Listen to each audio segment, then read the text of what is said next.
Today's episode is brought to you by the NBA Store. A new year brings the new start of an NBA season. Suit up with the latest gear to show your support for your team. Personally, I'm a Pacers fan or Bulls fan. That's just me. We may be sidelined from going to the arena, but that doesn't mean you can't watch basketball from your couch in style. We are teaming up with the NBA and Podgo to bring our listeners up to 75% off on select teams. Yes, you heard that right. Go to podgo.co, that's podgo.co/NBA for up to 75% off select items from the NBA store. The NBA, where amazing happens. Hello, everybody, and welcome to the latest edition of Top Guy Theater, WrestleMania IX. A lot happening today. Let's get started. Phil Jackson's here. Brandy Wagner, Mr. Frank Bruno, going to be the star of the show here in just a second. Antonio Santos, Matt Levitt, Henry Evingham coming live from his mother's basement in 1971. And Efren from Saved by the Pot is here. Efren, how are you, sir? How are you? Thank you for having me. I've been looking forward to this. Thank you for coming. This is fabulous. I'm so excited for this for several reasons. He already did that? You're already on strike one, Top Guy Theater. You already said Frank was the star of the show. Okay? Oh! He's the star of the intro. Oh, okay. Right, and then you get to take over after that. All right. But so let's dive into that first, because there's a lot to get to. I've never been so excited in my life. So, Frank, explain to the people what you've been up to the last week and why. Okay, so Henry tweeted about a month or so ago, talking about the infamous Shawn Michaels pose where he is pretty much nude. Well, he is nude and just has the the winged eagle covering his junk. And which you have now. Yes, I do. I was going to say. In fact, I should get that while we're hold on. While I'm telling you this, I'm sure you can hear me. He suggested that I recreate that pose because, as everybody knows, I am a huge Shawn Michaels mark. And I, of course, said hell no. And then James Coelho's like, how can we make this happen? And I'm like, nobody wants to see that. And apparently everybody that has a penis wants to see that. And Brandon. True. Then I made some demands I did not think would be met. One of you don't know us very well. I'm a writer. This is my writer.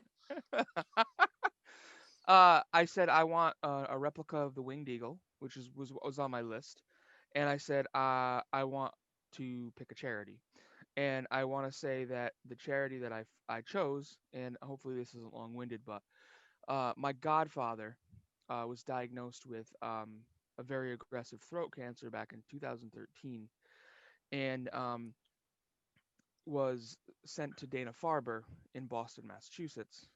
Now, everyone else that knows me also knows not only do I have a hard-on for Providence, but I have a major hard-on for Boston, Massachusetts. And he went to Boston to be treated, and unfortunately, January of 2014, he passed away. So I said, let's do cancer research in Boston and let's do Dana-Farber. But then I started thinking, wait a minute. One of the things I love the most about my Boston Red Sox is they do a radio telethon every year for the Jimmy Fund, which is pediatric cancer. So I said, let's donate to the pediatric cancer Jimmy Fund. So I don't know what the final tally is to that, but I did. James Coelho got this for me, which is one of my most prized possessions, is the Gold Eagle Championship belt, which will be seen worn by Bret Hart today on WrestleMania IX show. But what I love about it is it's authentic, and it actually has the WWF block logos. It's not from shop, so it's just, I love it so much. You have no idea. And I have to tell you, this was well worth it. And whenever you guys show the picture, you'll see this proudly worn on my crotch. Yes, we will. But that is how this all happened, and my reservations were I was very nervous because I am a big man and I was scared to show my stuff. But I did it. Everyone's been wonderful about it, and this is why I love the AFS community. because everyone has been just fantastic about it and supportive about it, and so that's kind of what this is all about. Well, Frank, go ahead. Go ahead, Phil. I would say, Frank, just being a big man just means there's more to love, buddy. That's right. I appreciate that, but And I've had some trouble in that when this first came about, I was involved kind of offhandishly. I didn't really get into it until later. Offhand or two hands? Both hands, full. And what I admire about you, Frank, is, for one, you did it, and I only weigh 215 pounds. I'm not sure I would have. So I admire your bravery. And secondly, it's, you make jokes about yourself on here all the time, but I mean, in reality, you've lost like what, 85 pounds. Oh yeah, I had a gastric sleeve. That's nothing Yeah. to be ashamed of. And I told you, man, a day or two after we decided, like, all right, we're going to do this, that, I actually enjoy doing things like this. Not that I took the picture or anything, but I love seeing things like this because I've always wanted to show people everyone's beautiful, no matter their size or color or whatever the case is. Everyone's body's beautiful. So I'm looking forward to this. We're getting ready to show your picture in just a second, but I have something else you have not seen. Oh, Jesus. Okay. Another surprise. And we're going to show the picture first. I'm going to show that, and I cannot wait. So if you had not seen it yet on my chat pack, here is Frank's venture into the modeling world.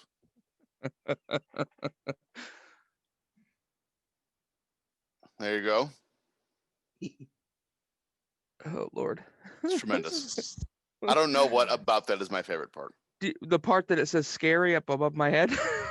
I actually, when you sent me, I noticed that. It's my SummerSlam '94 poster. There'll be some SummerSlam after that photo, buddy. I'm sorry, are the women okay in here right now? Are the women okay? Okay. The one. We might be. Excuse we me? might be. Okay, yeah. Can we put that back up for half a second? Yeah. I only know how to do it once. I spent it already. There we go. Okay. Well, is there any way I control your? All right. So, I would. Well, if I could control your keyboard, I would go Charlie Brown, back of the head, jack-o'-lantern, and I would adjust this here, and I'd fix this here. And anyone who does this for what you did is fucking hot. This is awesome. Thank you. Fabulous. I'm taking the cross down and I'm putting this up over my bed. Yeah. So we have that. Now there's something else that you have not seen yet, and I have it pulled up, but I want you to know there was an episode of my chat pack when all this first went down. It was the last one I was on, actually. It was like 3 weeks ago, 2-3 weeks ago. And I think you were there. It was me. I think it was me, you, James Quello, Carl, and somebody else. It might have been Megan. I don't recall. But I actually got this during the show. And I started laughing and had to leave for a couple minutes. I was laughing. So that's what was going on? Yes. Okay. I got it in my email during the show. So before I play this, I want you to know the reason why this is so funny, because this is in no way what I asked for, but that's what makes it even better. And oh, good. I think Manduk just got here just in time. So, little insight, a little hint here. We got you a special video. It was supposed to be HBK, but of course, he's not exact. God, Carl. He's not exactly available right now. So we got you the next best thing. And we're going to watch this, and I'm going to explain to you why it's so funny, because it is hilarious. I think most of the people have seen it. Oh, all right. So here we go. Oh my god. Oh my God.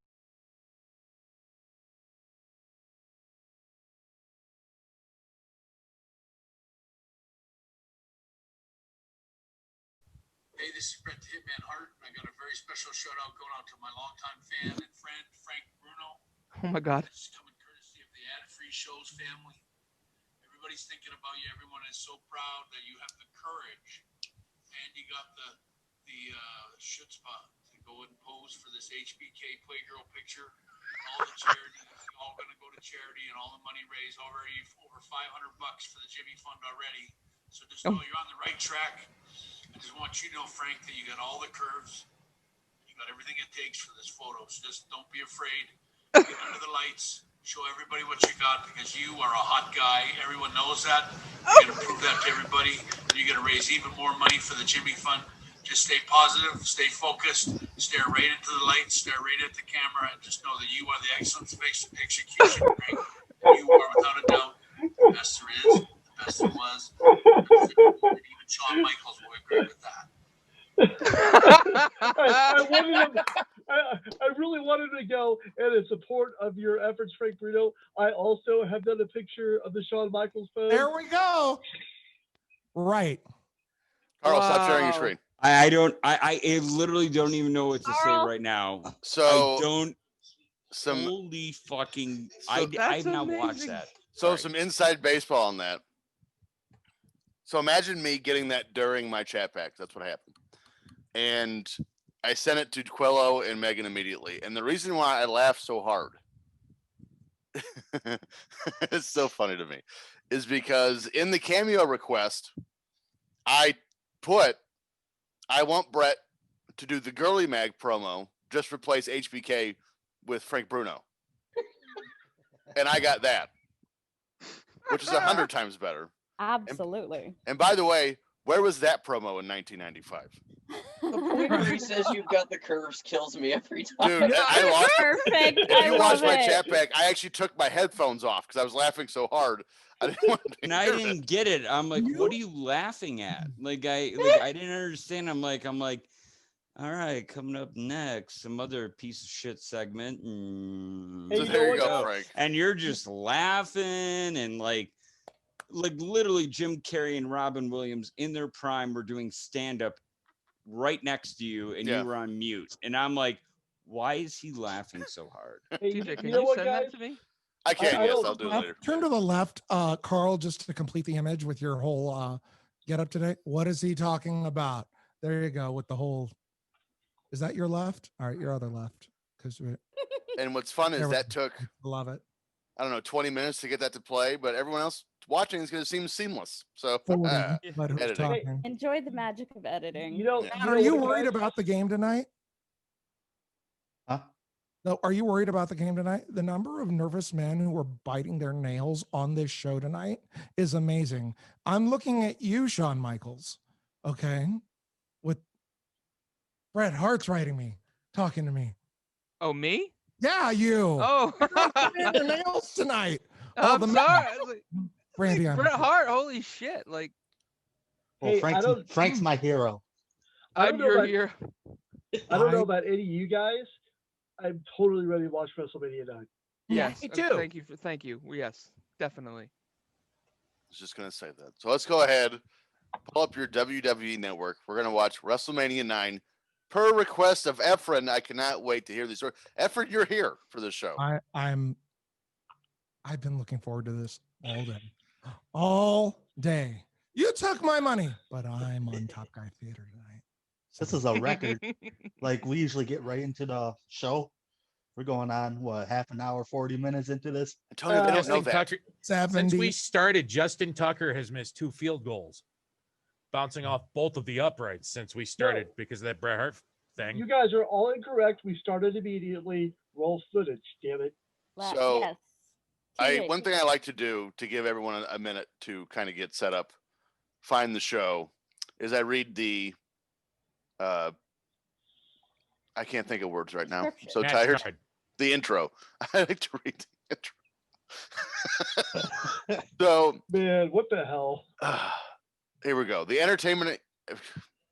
Does somebody else want to do this? Yeah, I got you. My got it, brain's I got falling it. apart. I got Give it to Frank. Give it to Frank. Frank. Give it to Frank.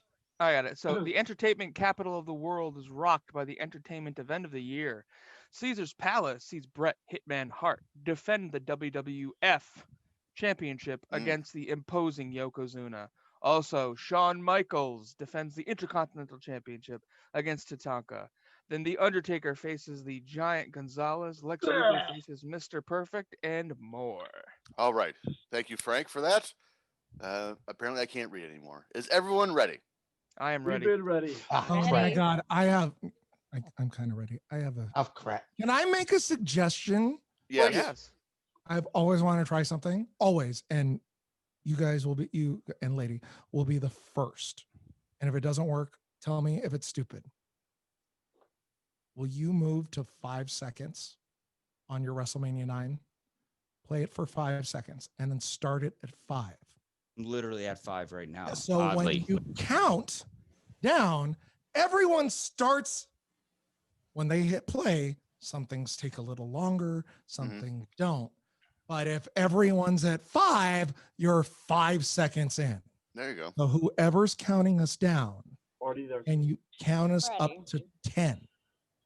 So you go 3, 2, 1, and then count us up to 10. And then once we're at 5, we hit play, and then we can see where we are. I like it. Do you? I do. Yeah. Okay. I'm already at 5. All right. So I'm move at everyone. 5. You started to say it, and I was like, I'm just doing that. That sounds way easier. So everyone go to 5. And Efren, you're going to do our countdown because you're our guest. All right. So I'm going to count down from 3, and then I'm going to 3, 4, play at 5. And then I'm going to count us out to 10. Count us out to 10. Keep your timer on so you can make sure we're all no more than half a second off. Okay, ready? So don't hit play when I hit say 0. 3, 2, 1, 0. 1, 2, 3, 4, play. 6, 7, 8, 9, 10. I love it. Beautiful. That was perfect. Amazing. I This think is the new. This is how we're gonna do it from now on. yeah, I was about to say Okay. we should keep that. We're stealing that from you, Efren. It's now ours. Never tried it before. That was I've some tried it for Goodwill Hunting shit right there. free. Like that was some serious ass like algorithm. Cheers So to you, to all of you for watching, and thank you for having me. Welcome to the largest toga party in the world. I could get used to this now. Was it something to Russell? I talked about this. This is the only segment Monsoon does the entire show. Right. Yes. He went home right here after we this. go. He was walks sick, right? out there. He walks was out sick. there. Jim's out there, and I was like, "Oh my God!" Jim Ross is in WWF. Mhm. Very But- cool. It was a big, and I'm screaming. Show like, those legs, Jimmy. That's Jim Ross. That's Jim Ross. That's Jim Ross. And the other cool thing that was important to me is that Tito Santana won his first WrestleMania match since WrestleMania 1 when he beat Papa Shango. I was like, finally. So that God, was look at that important. beautiful winged eagle belt. God, that's the best belt. Brutus the Hey, if fucking you barber if they go back slave. to Jim Ross, Efren, if you can tell me behind that Centurion warrior, is that the lady that shot Selena? God. Too deep. I Too saw her. dark. I saw her. He's got Right Yolanda. there, to the Wait left, for it. to the There left. she is. Yolanda. There she is. Did you notice that Centurion has those Frank Shawn Michaels abs right there? I mean, they look very good. Obliques out just the wazoo. Oh, Ahmed Johnson looks good. Is that Viola Davis? You guys keep saying names. I don't know who they are. I don't know who Viola Davis is. You Oh got me. my God, How to Get Away with Murder. I know who Frank fabulous. Viola is. So Could you there's- I don't want to be in the package room's trunk. God, I don't want to say that sentence ever again in my life. Let's You can- get you out would- of there. Yeah. So, Efren, how Efren, many where were your WrestleManias? seats? How many WrestleManias have you been to, Efren? Okay, so let's start with that. Carl, what was your earlier question? So do you remember the moment that the tickets were obtained and you were notified that you were going, or was there something that you asked of your parents or said, hey, I really want to go to this? Do you remember that? Like, if you, because I guess giving that gift is like, I like giving. I'm much more of a gift giver. Like when I tell my brother, hey, we got tickets to X, Y, and Z, I enjoy that way more than the self gratification of actually going to the event because I know he's having fun. So I'm kind of living vicariously through him. Do you remember where you were when that took place? Yes. Hit me. Were you This- living in Vegas? No, I was in LA, Okay. and they announce it at the Royal Rumble. That's when you get the first information on where it is, if you aren't in the town or in the trades. And so told my parents, can we go? Can we go? Can we go? So they talked about it that night. You know, they pulled out the books and Look at this guy. Do you think part of the reason they said okay was because this was the 3-year gap of Vegas being quote unquote family friendly? so this is the year it starts to get big family friendly. You have the mega resort explosion. MGM opens this year, Treasure Island opens this year, and one other Mirage didn't. It was Mirage was Circus was already open. It was no, I think Mirage did open this year. it was Mirage. Yeah, I was Okay, saying. right. We stayed at Excalibur, which was the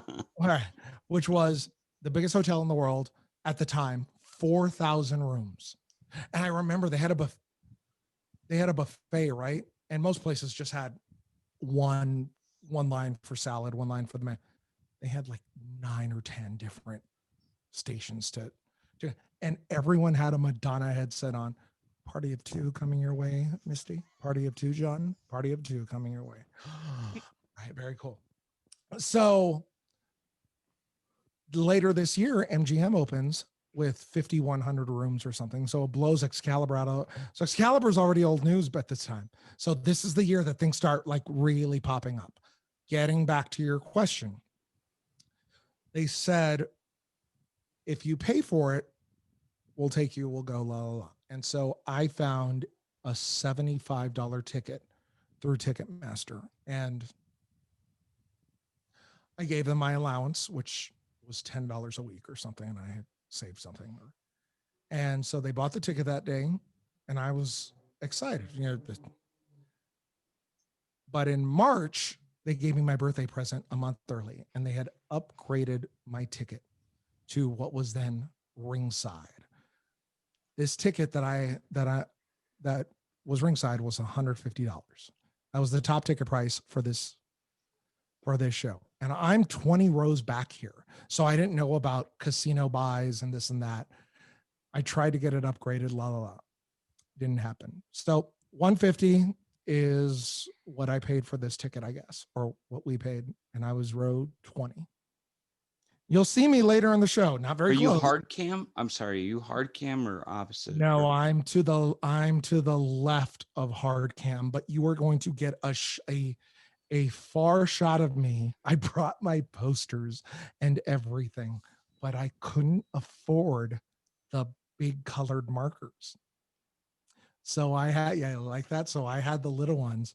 And of course I had this big, like white, yellow sign. So, but it didn't show on television. You're going to see that later. Oh, it's going to be fabulous. Not as fabulous as that dismount, though. Bobby Heenan. I miss Bobby Heenan. I miss Bobby So so much. much. Everyone asked, what's the Oh, one Jesus. podcast you'd like to Oh have my God. if you could have anybody. For me, there's 2, and it's not even close. It's Dusty Rhodes. It's Bobby Heenan. It's not even close. Can I share my Bobby story? Yes. Love I it. met Bobby at WrestleCon 2014. Obviously, at this point, he didn't have a bottom jaw Yeah. any longer. But he and his wife were able to communicate, and I come over and I give him a big hug and we take my picture and he signs my book. And I said, "How are you doing?" And he goes, "Well, I'm still here." And that's just like the most perfect snapshot of Bobby Heenan, is that no matter how the circumstance, you know what? I'm still here. I went to a Comic-Con in Raleigh, North Carolina, like three or 4 years ago. It's actually where I got the my DDP autograph, and my Dumb Globe was there. And I had my Bobby Heenan shirt on. And I feel really bad in retrospect because I kind of took advantage of it, but Hillbilly Jim was there. And Maximus.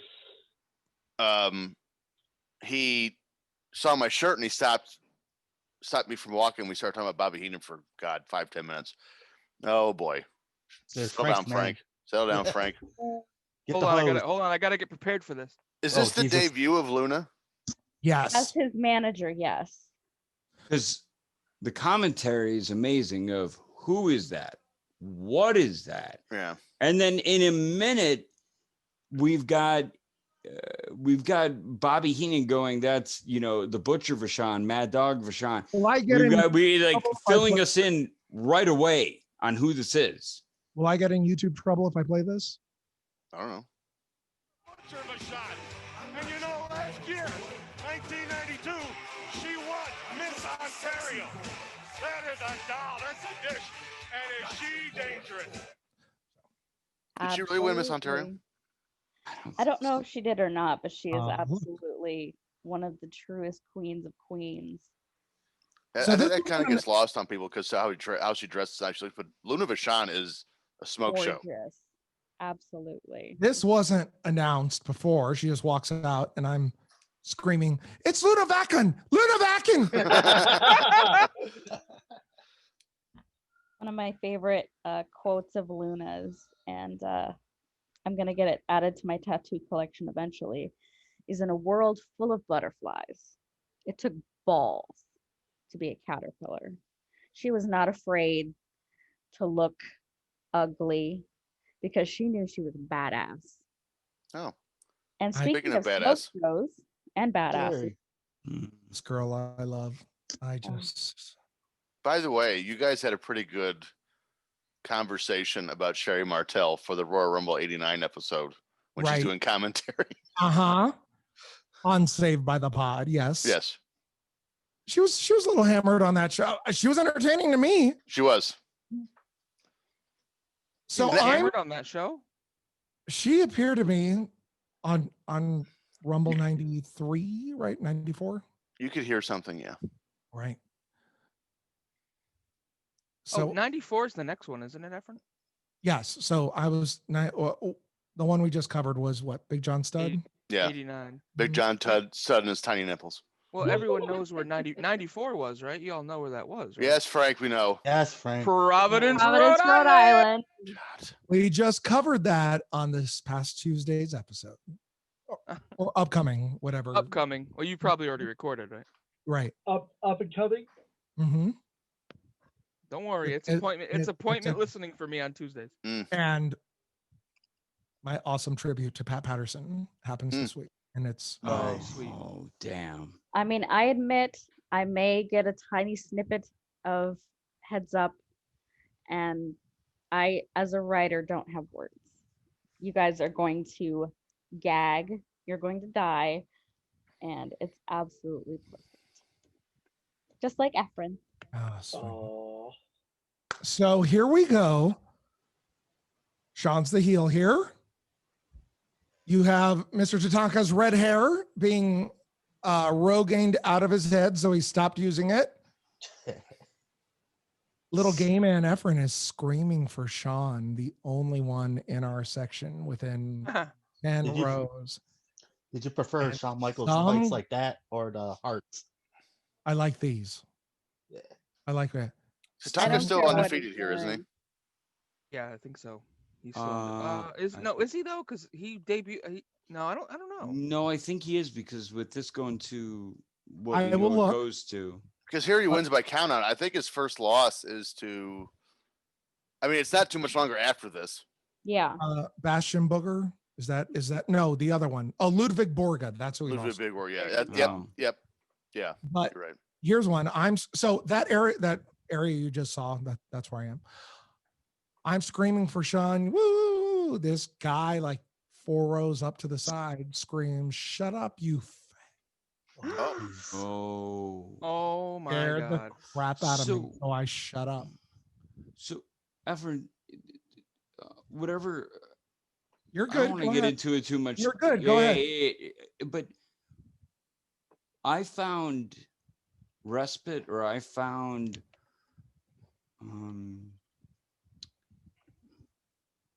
something in Shawn Michaels. I enjoyed that he broke barriers as he could be flamboyant and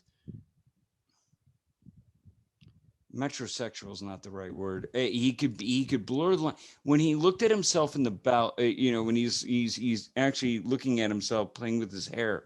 He doesn't need the name the narcissist, who we're going to see later, who you have to label the narcissist to let everybody know that this guy's into himself. Or in WWF, Narcissus. Get this. Narcissist. But like, he did it for me. Like, whatever that was in that showmanship, I don't care what title, if he had any title, but like his music, everything broke every barrier for me that said, I don't know what this is, but I know what he's doing is not popular, but I like it. I guess that's the only way I can put it. So we saw this at WrestleMania 8. That was his yeah. Is that his first big match? As Reba McEntire. His first singles debut. Against or singles match. Tino. Yeah. Yeah, it felt different. It's in the Hoosier Dome. Mm-hmm. But he was, yeah. The only time Indiana will ever get a WrestleMania. I forgot the cameramen are all dressed up like that too. I know, I did too, actually. I was just going to say that they made them wear that. Hey, pal. She was just a little thing. Just a second ago, he took. I was scared shitless of her when I first saw her. What'd you say, Matt? Scared out of my mind. Go ahead, Matt. Oh, sorry. when Tatanka hits him with the with that knife edge chop, and he took the bump from the apron to the floor. It's a hell of a bump. Yeah. It is. Well, it is. That yeah, one totally. too. Right, he's doing it again. Yeah. Oh my God. Just watching Sherry and Luna and Sean, of course, as well. It's just the little things. Like when you watch her, she's crouching down around the post, and even her fingers are pointed. People need to pay attention to the little things. I think what younger people that may watch this show need to understand too is, as ridiculous as Tatanka looks now, this dude's over in '93 by a large amount. Ooh. Yeah, he was. Ooh, that was a botch. Yeah, a little bit. Boy. And I was about to say, Efren, would you agree that this is probably the best match on the show? I've never thought of that. Let me think. I don't know, because the Steiners and the Head Shrinkers, beat the shit out of each other for 15 minutes I'm later. sorry, did you just say that? What? The Steiners and the Head Shrinkers? I think this is the best. It's the best technical match. That goes back to me being excited to see the DOA and the Los Boricuas at WrestleMania Boricuas. No, 97. hold the damn phone. Hold the damn phone. With the man sweater. Listen, Efren, our first show we ever did was SummerSlam '97 by Frank's suggestion. And Carl and I are like, oh my God, like, Undertaker and Brett's on that with Sean as the referee, Owen and Austin. And then Frank goes, oh yeah, and DOA and Los Boricuas. So you're not going to give me shit because I just said the Steiner brothers and the Head Shrinkers, which have, should be 3 Hall of Famers in that match. There's only one. There should be 3, as opposed to Las Boricuas and DOA. What was the guy's name with the man sweater? Miguel something, right? Miguel Perez. Who had it worse, him or Dirty Dutch Mantel? Oh, Mantel by a mile. Absolutely, because Dutchy still has 15 that. miles. Yeah. Are you guys telling me that Dave Meltzer did not give Hulk Hogan and Yokozuna 5 stars? First of all, I'm actually fuck curious Dave to know what he Meltzer. did give that. Second of Wait a all, minute, is this Joey Morella as the referee? Yes. Yes. That's This Joey! has got to be like what, less than 6 months before he passes. It was that summer. My It was 4th. all-time- I want to say it was like around Memorial Day or 4th of July. Yeah, something like that. That, you know, the first video I ever shared with the guys on Saved by the Pod was the house show Joey did. And or I'm sorry, the Superstars taping or something. And he told Hebner to get going and he'll do the last match or something. Yeah. Because he didn't mind driving. And so it was some like semi throwaway match or whatever. And I sent him that and I sent him a minute and I said, I love you guys. This is going to be great. And Joey dies this night after he's done with this match. That was my first video to them. What match? Joey Morello was my favorite referee of all time. When you watch WrestleMania 3, that opening when Andre and Hulk are staring and he's just walking around kicking papers away as everyone's throwing it. I'm like, oh, cool. My lifelong dream was to be a WWF referee ever since I was 2 or 3 because of him. And if you listen to Mike Chioda's Mailbag, which is of course like mine and Carl's favorite show on AFS, the way, just the reverence that Mike speaks about when he talks about Joey, because Joey was one of his very best friends, and just the reverence. I wish he was still here. I wish he could have helped teach today's referees. Do you remember the Tony Schiavone story? The first time he ever walked into WWF, Joey Morello's tied up, I believe. Was that him? And he's like, help me. And he didn't want to get involved because that was Tony. Because he was the new guy. Yep. Yeah. So this is actually an interesting conversation. We always talk about, the first wrestlers or what have you that got us hooked. Referees. I mean, the first one I noticed obviously was Dave Hebner or Earl, whichever. But I think the first one I actually took like a personal interest in was probably Tim White. Play. The sadly for us, the suicide angles. Oh, him that's the going only into the thing fans. Yeah. I hate to say it. That's the only thing I remember about Tim But White. like I saw him at an Access, at a WrestleMania Access, and I was like, I just talked to him and I'm like, what was that? Like, I didn't have words. I didn't have a good, a formulated question. I was just like, did you agree to that? Or, because that was like out there. But yes, Tim White is up there. I would say Chioda is up there. Chioda's up there. Chioda's up there. Did he do HBK Austin WrestleMania? I think that was a Hebner. Yeah, I think that was Yeah, Earl. that was Earl. I think the Are one you that sure? I thought remember- Earl was hurt there, and It might have been Dave, but I'm pretty sure it was a Hebner. Yeah, I think grew the up with first one I remember was Chad Patton from the Attitude Era, because all the other guys, they look like older, like adults. He looked like he was about 12. Look at this. Oh my God. Is Sherry Martel? I mean, there's an argument to be made. Sherry Martel is the most misused star of the 90s. Absolutely. Just overall. How small is Luna? Like, she looks tiny, like a tooth. I want to say around 5'5", like she's between like 5'5" and 5'7". She is not very big. but like she looks very small. I mean, the camera adds 10 pounds. Yes. How small is she? I want to say she's probably in the 130 to 140 range. Like she is not, she's not a very big lady, but she is very built and very powerful. Like if you look at her legs, she is thick. 5'6", 140 according to the internets. Oh, she's my height. Jesus. Is it next year that Sean really starts leaning out? I think so. Yeah, 95 is when I first think that he's really just starting to hit that upper tier.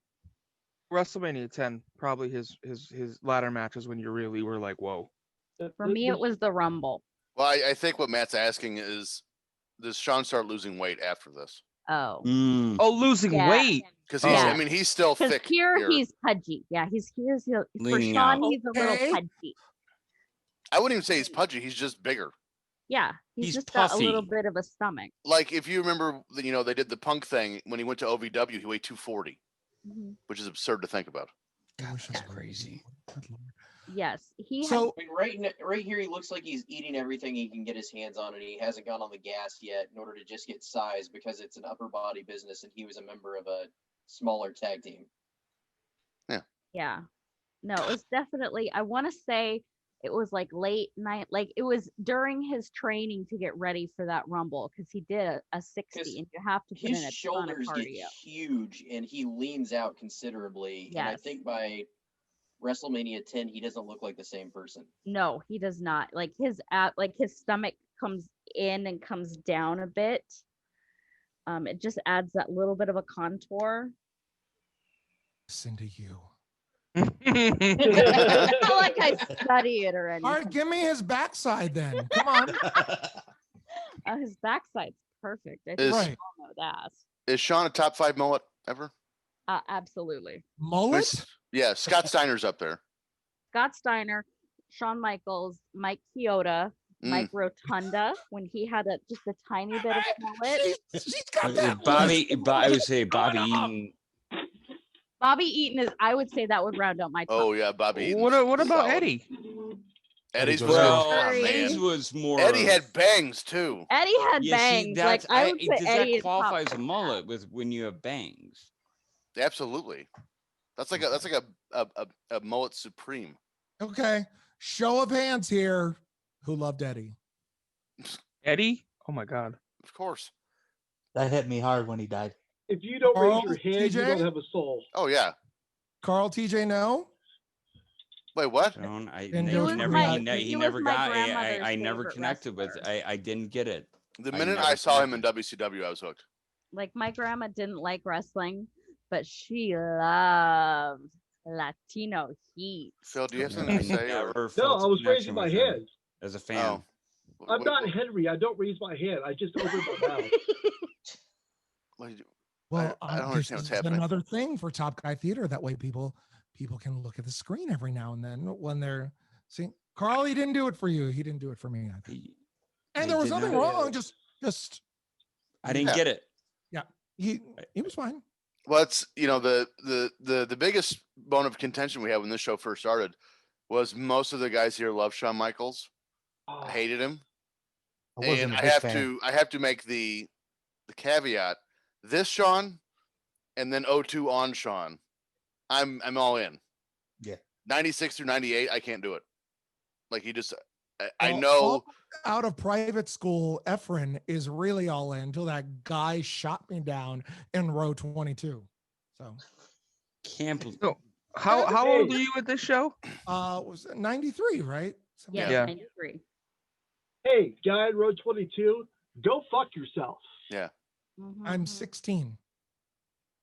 All right, because you're 3 years older than me. Okay. So are you there? You said you got a ticket. Are you there by yourself? Yes. And I never answered. So I've been looking at my phone this whole time to tell you that Tatanka is still undefeated and will lose to Ludwig Borga on the September 28th Superstars.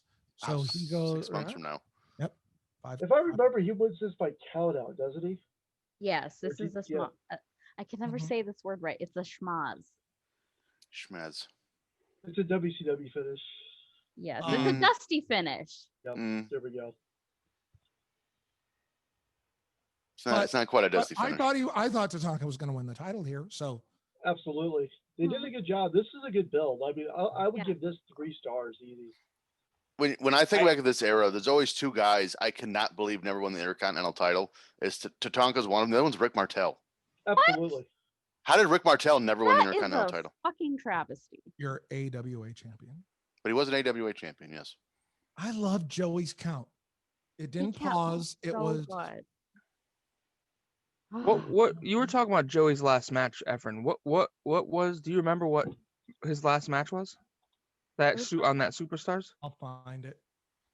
Yeah. But in answer to your question, Carl, I was not that. I was excited that my parents upgraded my ticket, but this is my third WrestleMania. Oh my God. I was at 2, 7, and 7. So, Wow.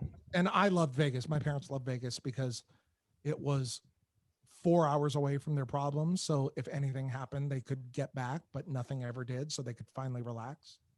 But no, I went to this show by myself. Holy shit. Wait, like to the hotel?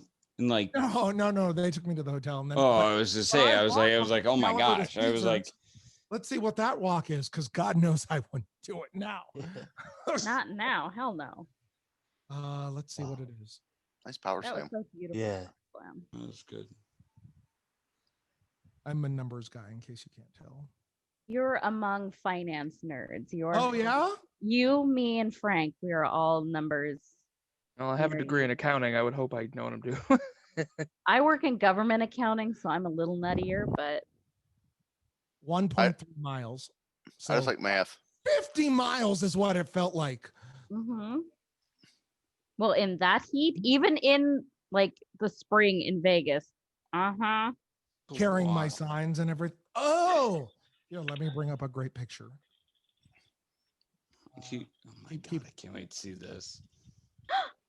Yeah, real quick before while we're waiting for that, Efren gave me the choice between 9 and 7 because he was at both.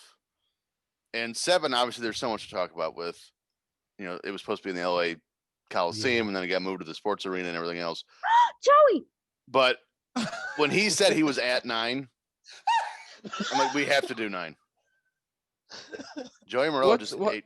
What happened? He ate shit. Joey Morello just ate some shit. He pulled him and then yanked him. That was. Oh, that's that was legit. Yeah, he calls for it. Why did he even get down for the count if he was going to disqualify him? Right. I'm just like, not the face. Baseball player Joey Morello, former baseball. Yes. I wonder if he Like played in Macho the Man league with Randy Sid. Savage. What hotel closed? What famous hotel from like the 70s in this show in Vegas closed just a few months in January 1993? Showboat. That's a good answer. No. Was Showboat was the first Was place it I went the to? Debbie Reynolds Casino? No. Showboat was the first place that gave you where I went, or my parents, we drove in a Cadillac down there and listened to Kenny Rogers on 8-track. But the coolest thing was they didn't have keys anymore. They had cards, but punch holes. So like a Morse code type thing. And that, I mean, now like you could get into any room, but they were the first, right? Here's a place that closes in 1993. Pre-Bally's, was it whatever was it where Bally's is now? Well, no, Bally's is still there, right? Right, Bally's there. There was a fire. The original MGM. Oh, Taj Mahal could be. Well, no, the behind Dunes, them. the Dunes. Oh, the Dunes. Oh, the Dunes. God damn it. I knew that was on the tip of my tongue. Ugh. My mobster. I love mobster history, and I love the mystique of Las Vegas and how organized crime was tied into. I love it. Sherry Martel could bump. Look at that. I was about to say, so the match is over. Tatanka wins by disqualification. I never understood why a wrestler would celebrate a disqualification victory. I mean, maybe, they don't even talk about, hey, they get the winner's purse. They're past that point in wrestling. They don't talk about what they won. So why is it, yay, I won? Very It's good. the principle of the matter, goddammit. Because he's a heel and he's a dick? Doesn't matter. No, that's why, though. Yeah. Doesn't he start some sort of, not to give away, I don't want to foreshadow, but something happens with Sean later in this episode, correct? Yes. Yeah, so I thought. Yeah, spoiler alert. Not giving it away, but something else. Years later. The Dune, famous for the Casino de Paris show, Elvira was a dancer at the Casino de Paris show. Yes, baby. Right. You know, So this is my third WrestleMania. Oh, now, interesting fact here. Here's your boy's last WrestleMania. Oh, wow. yes, that is correct. What do you think that would go for on eBay? What the outfit or the statue? The entire deal. You get the mic, you get the freaking crown, you get the wardrobe. I want not that the backdrop. watch. What was it Oh. Marrow's entire outfit was going for that we looked up the other Oh, that was couple something episodes ago? stupid. Oh, it was like 17 grand. Yeah, That's it was ridiculous. something stupid. Excuse me? It was like Yeah. $13,000 for a wild man Mark Marrow. And somebody, Conrad and Tony were just talking about how somebody was selling Tully's boots for 11 grand. Yep. Mhm. So I gotta imagine the whole Mean Gene outfit from WrestleMania 9. Whew. Probably be worth a couple $1 million. I Oh, think well, they no, just no, no, rented no, no, those. I don't think they I- had to buy them. I think they rented. I would say 60 grand. Hide your Sharpies. Since That the mic, designers are on the is bigger screen, than the go blue. Shivani trophy. And Antonio, thank you for saying that, by the way. Hide He your said, Sharpies. "Oh, hide your Sharpies." Yep, and go blue. Giovanni because- trophy. Oh, Jesus. again. No, I was going to say Oh, it is. I was gonna that ask mic. you to bring- Yeah, no, that mic is bigger than the Shivani trophy. Here we go with the head shrinkers. There's Fonzie in the back. Oh my god. I did Oh, not my realize God, Bill! I always forget Belafonso was a referee. I Now didn't with even know. front teeth. I didn't even know he was in WWF before. Yes. Mhm. So Oh, I wow. remember what his Right. match at SummerSlam with Brett Jerry. Yeah. Mhm. My God, he's jumping around them like he's on a trampoline. Yes, that's Good that's night. trademark Fonzie. That is very trademark Fonzie. Either Steiner's only WrestleMania appearance right here. Yep. See, And now look at the signs. Look how old school they are. That guy had Yeah. like put the letters down and inked it. So Let's- full disclosure. Go ahead. I'm sorry. Someone give me a time code so we all know it. So we'll see if my thing worked. 34, 30 50, 51, 52, 53. on the So- money. Princess. Yeah, Leia. I am Yeah. spot on. Yeah. Yep. Yeah. same thank here. you guys. That's awesome. That's awesome. Full disclosure, I didn't watch much, if any, WCW before. You know, I mean, I really had to get into wrestling a little bit more before I decided to go back and see what else was out there. So, Steiner Brothers, didn't know much about them, didn't know anything about their hype, wasn't really into them at WrestleMania 9. Which makes sense. I mean, a lot of people when Ric Flair first showed up in 91, if they didn't watch WCW, they didn't know who the fuck that was or Now, why here's he the was crazy thing. special. Here's the crazy thing. I knew Ric Flair. I heard so much about Ric Flair from other people just from that. Not even seeing any of his matches, but knowing about Ric Flair coming in, I was all in for Ric Flair. I'm like, this is going to be great because Yeah. a champion coming from another company, that was big for me. I did not know Ric Flair. I But- did not know Rick. But what's crazy? I knew Jim Ross. I was excited about Jim Ross. But Frank, did not knowing Ric Flair, did Bobby Heenan make him seem like it was somebody?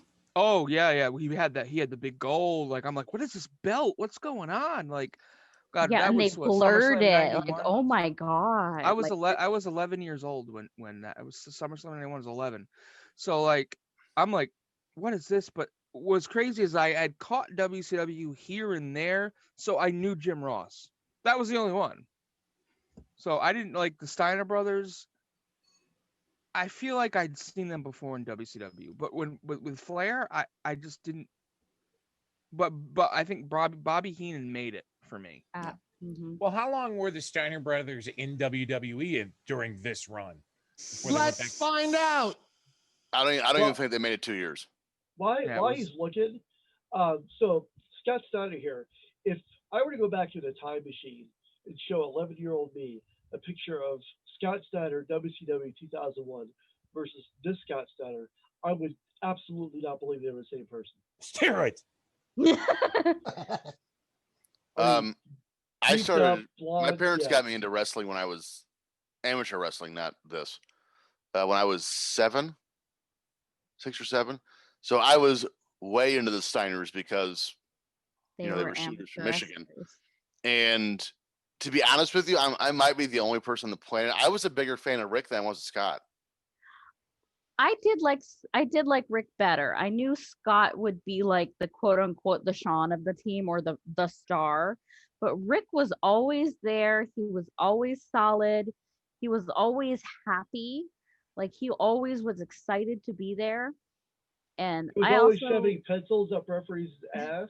Sharpies. Sharpies. I want to be a Sharpies. referee in the WWF right there. That right there. And as TJ mentioned, they're Michigan boys, and so when I met them in New Orleans, like my grandfather's from Michigan, so I chatted them up about Michigan, and they knew the neighborhoods and the old haunts in the areas, so that was cool. So I Efren, will tell you. Go ahead. I'm sorry. no, how long were they there? Did you find Steiners it? arrived in December 92 and leave in February 94. So they're there So, another yeah. year. I'll tell I you want to that. go ahead. You know, I didn't know much about the Steiners, you know, when they first came in, but I will tell you, when the first time I saw the Frankensteiner, I thought it was the coolest fucking thing I ever seen in my entire life. And from that point on, I'm like, the Steiner brothers, I'm all in. So Efren, I had just an odd question, and I think Those are the best ones. Well, it's probably not gonna be odd, but because I think it's been talked about before, but I can't remember. And the fact that you said you were at WrestleMania 2, Mhm. right? Did they do, because you know, obviously for when you go back and watch 2, it's scattered along the 3 cities, but did they give you a full show? I wasn't there because it was a Monday. So mom said, "You're not going anywhere until you finish your homework." So I finished. So I missed the first part of it. And so by the Oh. time when I got there, when we arrived, Jesse, Lord, and Elvira were just introducing the LA portion. So the screens were above us, but it didn't seem any different to me. It just seemed like Wow. another house show. Wait, I'm confused. Wait, So LA you was the said last, Monday? right? It's the only show on a Monday. Mhm. Wait, that Oh, WrestleMania. Lord. That is one of the botches in the show. Hi. And he's dead.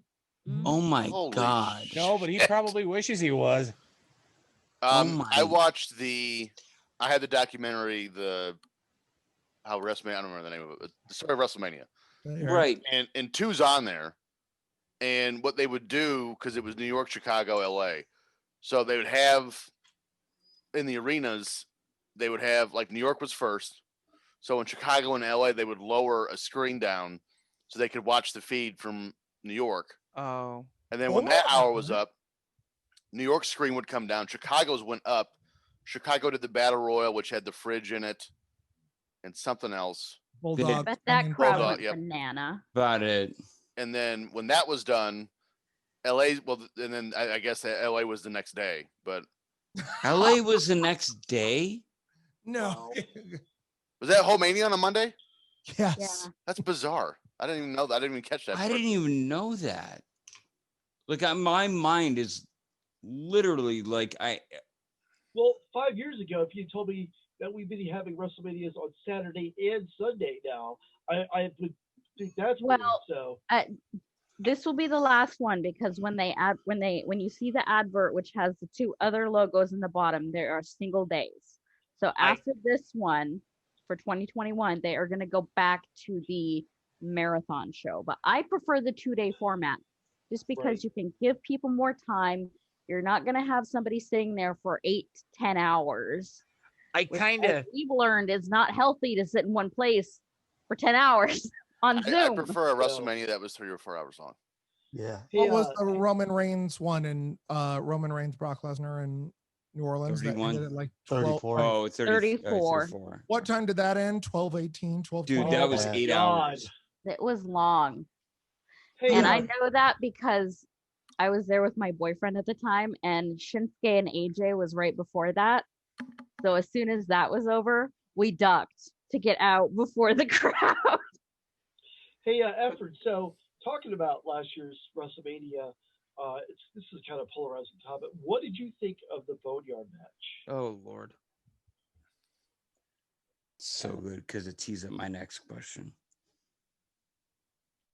That's our word, Carl. What is it? They make fun of me so Serendipity. much.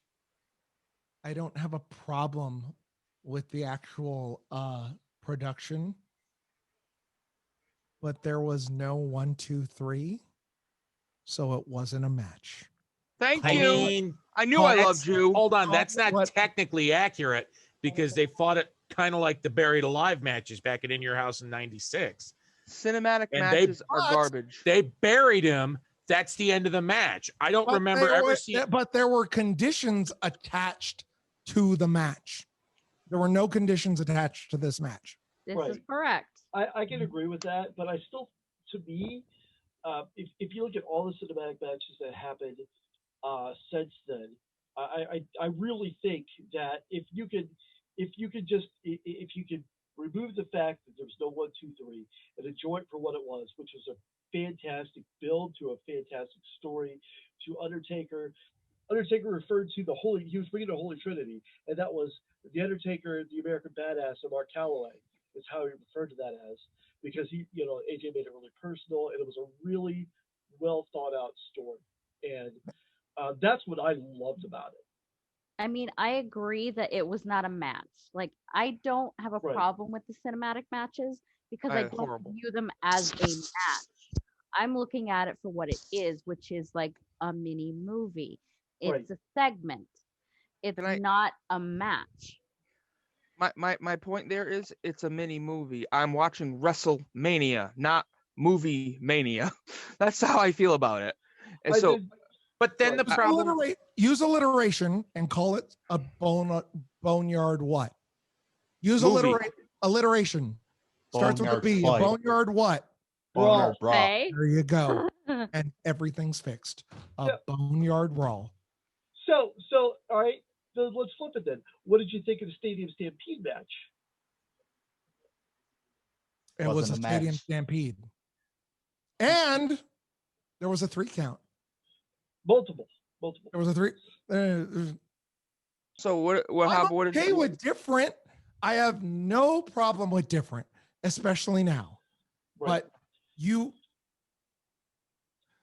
already suspending belief on a lot of things. So make the level 1 things. Perfect example. Bill Watts. Right. When he eliminated the top rope in October, in December, you can't disqualify people for it. Yeah, you covered that. Makes no sense. Yep, I remember that. Yeah. So if you're not following that rule, what else matters? It's those little things that piss me off so much about WCW. Okay. No, let's keep going. This is good. So To me, I don't want to use the M word on this one, but Mary? I've been called Mary before. That's fine. Firefly Funhouse. Funhouse. Oh, That's the definitely not a Firefly match. Funhouse experience. Yeah, that's not a match. There was a pin in there, right? But what wasn't there? What wasn't there at the end? There was a pin, but what wasn't there? There was no bell ring. There was no referee. There was Yep. no ref. Now, here's my ref. thing about the Firefly Funhouse experience. It tells, again, you have to break, like when they did the breakdown on AFS with Bischoff and the guy whose name I cannot remember now, Shakespearean, yeah. which I wish they would do more of those because that was great. I rewatched it after that breakdown with the new set of eyes, and I was like, wow, they really did break John Cena down back to his basics, and then put Old Yeller out of his misery. That was, when they broke it, because at first I was like, just like Titus O'Neil, I had that look on my face, like, what the fuck did I just see? But after that breakdown, I'm like, holy crap. They literally just went back and took everything from Bray Wyatt's career and everything intermixed with John Cena's career with Bray Wyatt and brought all of it to a head, broke John Cena down, and then pulled the trigger on him. That was fantastic. I wanted to see that in the ring. I know to I'm see it in the ring. gonna be the old man in the room, and some of you guys know my feelings on these things. I mean, one of our bonus episodes is going to be me watching the Firefly Funhouse and the Boneyard match because I've watched neither. But if I wanted to watch a movie, make me a movie. I don't watch wrestling to watch a movie. Thank Give me you. a match. Yep. Yeah, that's what I want. I would say Firefly Funhouse is less of a movie. Or psychology.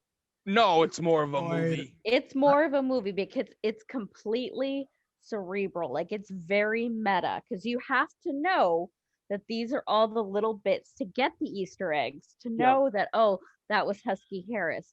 Oh, that's the prototype, and how those things are being interconnected together. I got to be perfectly honest. The Firefly, whatever the hell you call it, killed the main event match for WrestleMania 36 Night 2, which was Brock Lesnar defending the WWE Championship against Paul Heyman.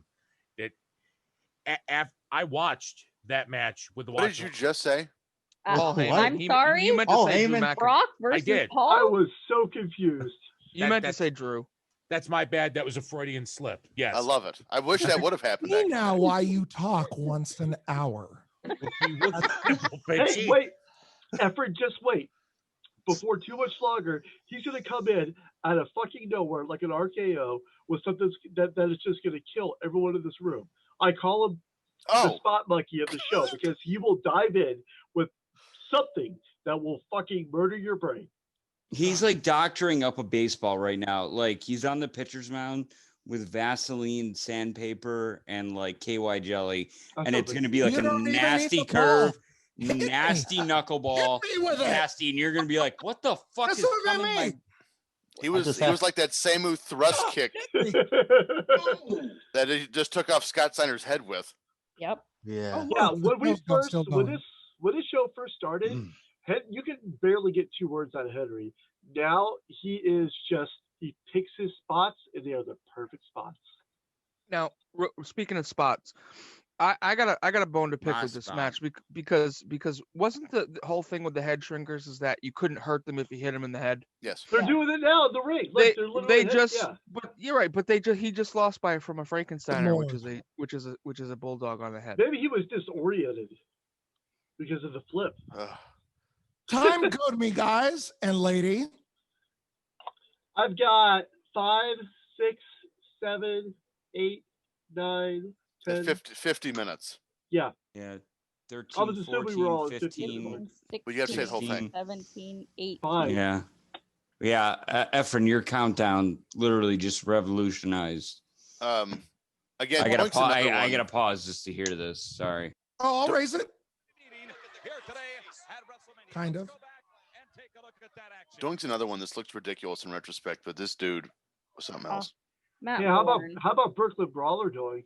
Or just Brooklyn Brawler? Brooklyn Brawler. Brawler sucks. That's a sore subject. We don't talk about him. Any of you see the cameo that Michael paid for Brawler? Paulie, and he had no idea it was that Paulie B. That fucking murdered me.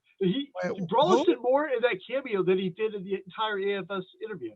So we all know about the disaster that was the Brooklyn Brawler Zoom. I was there. And I did not go to it. It was to no it was despite Paulie B's best efforts. And at the end of that call, Brooklyn Who's this Paulie B guy? Yeah, I have no idea. At the end of the Zoom call, he buries the fuck out of Paulie B. He does. I did hear that. Wait, did he really? He Well did. deserved. He turned the video off and he thought he had disconnected, and he talks to his wife and he says, "That fucking guy kept me for longer than an hour." Oh my God, I missed that. And then he goes, "Is this thing still on?" And then finally disconnects from the call. That guy. Did that endear you all to Paulie B? Just a bit. I was already a fan, but now I'm a super fan. Speaking of Paula B, we've got him on in 2 weeks.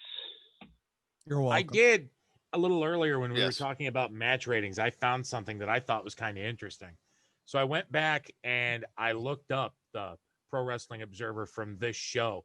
Anybody care to take a guess what the highest ranked match on this show was? Steiners and the Head Shrinkers. No. Shawn Michaels Tatanka? No, it's Hulk Hogan. You're right, Frank.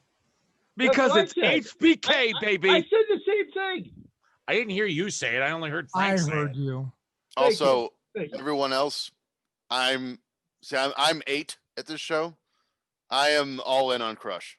Oh yes, dude. Oh, Crush was it. full I was in. like, this guy's gonna be a badass. I was 3. Own a crush, baby. Can was like someone 3 or 4. explain something to me real fast? All the time, Henry. Oh, thanks, TJ. If Meltzer rates something as a dud, that means it's worse than something that gets a negative star rating? No. No. No, it It's just a means zero. it wasn't. It just means like it's just there. It's kind of like That's a zero. it's kind of like that. It's not bad enough to be a negative, but it's not good enough to get a positive star rating. It's like you're shooting blanks. Then I'm going to Think of get it into that that way. when we get to the end of the main event. I'm gonna leave that for a minute. It's like I, shooting blanks. Every I time love I shooting see ropes. Matt Bourne or Big Josh or Doink, Big Josh, it's terrible Big by the Josh. Oh. way. Remember when he came out with the bear? Yes. And he shit like the bears I went out with. Is that the, is that the same bear that Bob Holly had a match with? I don't think Is that so. a shoot Not- bear? It was No, not a that shoot was bear. a working bear. That was a But, working bear. It was an adorable bear. Mick Foley did one of those Legends of Wrestling shows they don't do anymore, and they really need to start doing it again on the network. And he talked about Matt Bourne because I forgot Matt Bourne's at WrestleMania 1. He's on that card, and He was? yeah. And Mick Foley said, Steamboat. yeah. Who we fought. Who did Foley he fight? says I'm that sorry. he credits a lot of his heel tendencies to Matt Bourne, and one of the things he always taught him, and I think they met in Texas, if I remember correctly. And one of the things Matt Bourne taught him is you don't rake the eyes because you have to. You rake the eyes because you want to. I love it. Now, who did he wrestle at WrestleMania 1? Ricky Steamboat. He Second. did? That, Really? that Second indie good wrestler, match. that he did okay after that match. I think that Ricky Steamboat guy. He did all right. Have they done a Dark Side of the Ring on Matt Bourne? They Not need yet. to. Can somebody Depends on just where Evans we all know what's gonna happen here. Who played? I don't want to give this away. We all know what's gonna happen. So, who does the mirror gimmick with him? Steve Kern. Mr. Perfect. Oh, Steve. God. Steve Right. No, you're right. Kern, I have an Steve- answer, Brandy. Steve Kern. Steve Kern was number 2. Mhm. And then they had Ray Apollo was number 3. Yeah. Yep. Now, I looked Steve at it. Kern I is just didn't actually know if Skinner, Steve right? Kern was Yes. the actual mirror in this one. I didn't. Yes. He actually had to shave because he was still Skinner before this. Yep. Skinner. Skinner. Okay. Haku. Do you know about the original ending to this match? No. Ooh, Tell us. no. Share. Ooh. The How do original. you know these things? Dish it out. I do a lot of He's research. Efren. That's what he No. does. The originally planned finish for Crush versus Doink was for Crush to put his head vice finisher on Doink. Doink was then to activate a mechanism around his waist, which would trigger tubes hidden inside a false compartment attached to his head. Multicolored matter would explode 10 feet out in different directions from the top of Doink's head, blinding Crush and costing him the match. However, these plans were canceled when word of the stunt got out to Dave Meltzer's Wrestling Observer newsletter beforehand. That's Oh. according to IMDb. So they were going to murder Doink on WrestleMania 9. No, were on it the sounds like it's like Double Dare. Like they got through obstacle 7, they got the flag, and they were just about to go down the pie slide. Hey, I just learned that slime was made with oatmeal and vanilla pudding. Or Efren, applesauce. I'm Yes. gonna- Yeah. I'm gonna- Applesauce. This would be me. I'm gonna put a link in this chat for you, Efren. I cut a fire promo on Dave Meltzer, and I literally mean a fire promo on Oh, Dave he Meltzer. did. I I just wonder about the logistics because they would have to put something. He would have to wear some kind of like something under his gear to obviously power this thing that was going to shoot multicolored fictional brain matter out of his head. And how would that affect bumps? Well, let me ask this. Let me just throw this out there. I don't doubt that it's Meltzer's getting the jump on it. But what about this? You have casino buys in the first, 2, 3 rows. If that goes and hits them, a lot of people are wearing white and a lot of white WrestleMania hats. I I wonder if that was a concern of what if this like carries and goes farther than we. I know they had Richie Posner, the Magic Man, right? So like I just wonder if it was more of a thing of what if this goes farther than we expect it to. That's an interesting That's point, a Carl. good point, Carl. But Because that being Richie said, Posner was magic. He could have made it happen. Wait, Richie was a what? Magic man. He what? He was a magic man, baby. All right. Abracadabra. Crush's head looked like he was a little too far down. Yeah, that was a little off. He's feeling that. I one. wondered what that face was, Antonio. Why does Matt Bourne look very when he's Big Josh, he looks very Big Josh-esque. Here he looks he's felt. lost a lot of weight. He's lost a lot of weight. And makeup. He is and makeup, but he's lost a lot of weight. He is not nearly as buff as he was when he was Big Josh. Well, when he was in WCW as Big Josh, they were billing him as 6'2", 270, which is stupid. Yeah. Just like when next to a bear. Yeah, when they used to say Ted DiBiase, he was 270. Get out of here. He's 270. I'm still getting over the fact that Efren just said that he likes bears.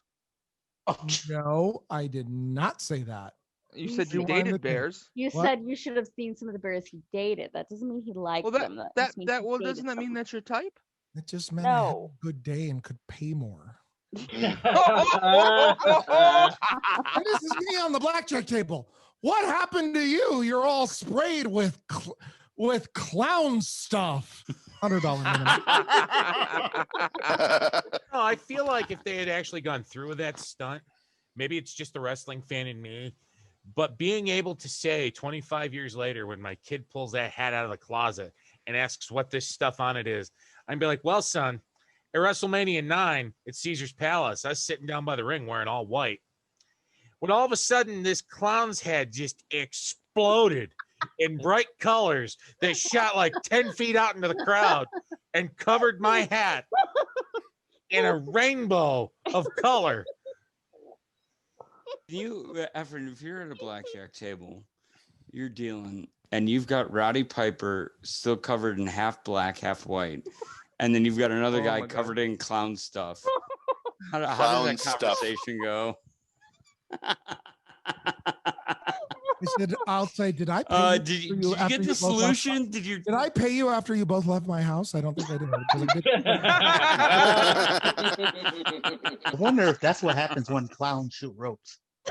Oh my God, Christ, Antonio! By the way, Rocco, shirts off next time. I'm here. I just thought of that now. When clown shoots ropes, that's good. I'm really looking forward to the next MGMT album. If there's red, there's a problem. Yeah, there is. Especially if it's on the back. Okay. I have lost control. I was hungry. I'm not anymore. Thank you, Antonio. Oh, you're welcome, buddy. I'm sorry. Could I get another plate over here? Thank you. You guys have lasagna? Yeah. Oh, Lord. And any red Pinot? Okay. That's also now ruined Henry. Oh, is this right here? Right here? Call me Garfield. Oh. Shh. But the ref is down. What's gonna happen? I'm slapping myself in the face. He's slapping himself in the face. Is that Doink performing the stranger? By the way, if he did, oh God, if that was a shirt on PWTs, I'm slapping myself in the face. WrestleMania IX. How many of us would buy that? Well, it's funny that you mentioned that, Carl, because Top Guy Theater is now on PWTs.com. That is factual. And it's just the logo. It's humble beginnings. But I feel like already the next two shirts I want is Matt Levin a couple weeks ago said something that stuck with me for a long time was merchandise out the ass, which is one that I want. And then clown stuff needs to be our second one. Clown stuff, yes. And our Top Guy shirt does come in two colors. comes in Carolina blue and charcoal gray, and I have one of each coming. I got And, Carolina blue. It was advertised a little later after we released the shirts today. If you buy a shirt, either A, TJ Stevens will give you a call, or B, Mike Cole will send you a glitter bomb. It's going to be B. A B. Yeah, that's definitely. Can we have an option C? What do you, Henry? I'm looking forward to what you want. Autograph Options Frank. You C. get a 1-year Frank. subscription to Dick Mag. Photos from Henry's basement. What was that, Matt? The address again. You I get put said on the photos map. from Henry's basement. I want you to send a wood sample to everyone who orders a T-shirt from your basement. Done. Oh, wood. Yeah, wood. I'll send you Joey some Mo- wood. Joey Morella takes a bump here. You'll see on my latest show, I say that I don't remember Joey taking a bump, and because his ass is so good, he should take more bumps. Mm. I forgot he was, oh, yeah. Look at Fonzie. He was there, and now he's up there. Okay, disqualify him. I love they had to have a second Cameraman on referee. Joey, please. Fonzie in the Cameraman Efren on position, Joey. they would call it. Oh, Do you think? Well, I think Fonzie's so good right here is because he's definitely carpet surfed before for meth. Wait, did I say that out loud? You might Sorry. have. I heard carpet munch. What did you No, say? no, he's definitely a carpet surfer. He's like, man, What about munching? where's that last rock? Put that in here. Oh, What about munching? oh God. What's this arena famously known for? Oh, the first ever NHL game in Las Vegas. Is it Okay. really? Oh, Todd Pelgabate, my favorite. Are we gonna see you now, Mr. Efren? FM radio himself. Yeah, where's he at? He's in New York, right? yes. I think so. Another guy's criminally under. Look at those. Look at that. Are those shorts on that lady? I don't Yes, do Those are bleacher shorts. seats. I don't do bleacher seats. He most recently worked for WPLJ 95.5 in the New York area. How old is Todd Pettengill right now? Oh, he stole my game. Oh, that's TJ's gimmick. Well, he didn't do over under. We're just guessing. How I'm gonna do Todd old TP is 57 today. I'm gonna say 60. I'm gonna say 52. I'm gonna say 59. I'm gonna say 69. Oh Lord, Frank. Frank, my favorite part of that is when you said it, you were smelling your fingers. I was going. I would know. I was like, Oh, with the fingers again. There we go. I'm trying. You called me out, so I'm trying to. 30. Frank has two poses: the thinker and the stinker. Mm. There's a little SNL throwback for you. Boom. In the pink stink. Yeah. No. I don't What's just the stink. pink? What's just the stink? I don't stink with 2 in the pink or 10. So there. All right. Fan Man. This is what this is for. Remember Fan Man? Oh Yes. yeah, he what do you ruin Riddick Bowe and Evander Holyfield too. yeah, that was Are you gonna give us the answer, or are you gonna keep us in suspense? Yeah, how old is Mr. Todd Pettengill? Oh, 61. he is 54. Wow. Oh. Youngin. So that means here he would have been 27. Dude is Jeez. making cash, or is held on to cash. I popped when he was at the NXT in your house show. Yeah. I was like, oh my god. Best moment. Best He's moment another of the one. year. He's another one. When you go Oh back, my Lord. God. When you go back Oh. and watch these shows, Look at the God. shoulder pads on the jacket. Okay, Fuck can we appreciate this. the shoulder pads on yes, the jacket? yeah, I love that he's wearing my aunt's jacket to the ring. Talk Your about a bowl boy- cut. First WrestleMania appearance, right? Only one? Where did he win the title? The Rumble, right? I No, think he Survivor wrestled Series. Brett. Survivor In Series. the ring. Yeah. No, he wrestled Brett later, so this is his first WrestleMania appearance. Do you guys remember the underrated Razor Ramon vignettes? Because I love those. Yes. the Those are vignettes? amazing. Those vignettes love are them. classic. I We miss have- vignettes. Like they don't do that anymore. So we have one on the show this week regarding Razor and IRS. Yo, taxman, óyeme, chico. Yeah. Óyeme. God, such a look up Look Rhonda how- Shearer with Razor Ramon. Look up Rhonda Shear with Macho Man. Yes. Crazy. You know, watching this, 11-year-old me watching this, you know, you're just thinking that that pasty white guy is getting creamed. You know, 38-year-old knowing that what I know now, if Bob Backlund wanted to stretch him, he'd have fucking stretched him. He's getting. I don't know. This He's match getting would be over already. Yes. Yes. No, there's no, I don't. No. There's no, I don't know. There is Bob no if, Backlund- He ands, killed buts, a or man. Probably. I mean, Yeah. Razor killed with a a man. gun. Yeah, with a gun. Yeah. He didn't like beat him to death. I feel like Bob Backlund would have just got shot, stretched him, and then went to the hospital. Yeah. I didn't know would who say the hell that this with guy was. Sid. I would say he does that to Sid. Razor, I don't know. I hate these single leg takedowns. They're just goofy as shit. Did I any liked of when he us- did it to Diesel in the Rumble. Hmm. Go ahead. Oh, yeah, yeah. Hey, what's the time Right. code here? So I think I'm a little behind. 1 How could hour you and be behind? 8 minutes, 31, 32, Oh, that's exactly where I'm at. Okay. 4. Dude, Efren, your countdown. Seriously, I can't get over it. I don't know why that worked. You broke our minds. Yeah. Frank, you were saying something. Well, I didn't understand. I had no idea who Backlund was, right? Sure. So, my thing is what he lost the belt in '84 to Sheik, right? Yes. Or was Yes. it '83? Oh, 84. Four. Where Huckley. where Let's see. did No, he it was go after December that? '83. It was He the went home. end of '83. Was it? Right. So, He 'cause went then- home to 'cause then Connecticut. He quit after that. Like what? Yep. No, he just took time off. He took 9 years off. I mean, he popped in places here and there. Yeah, he would pop in and do shows on occasion, but Vince had no plans for him. So he's just like, all right, I'm going to go home. But this is his first like WWF loss. Yeah. Since the Sheik. Jeez. So TJ, yeah, go ahead.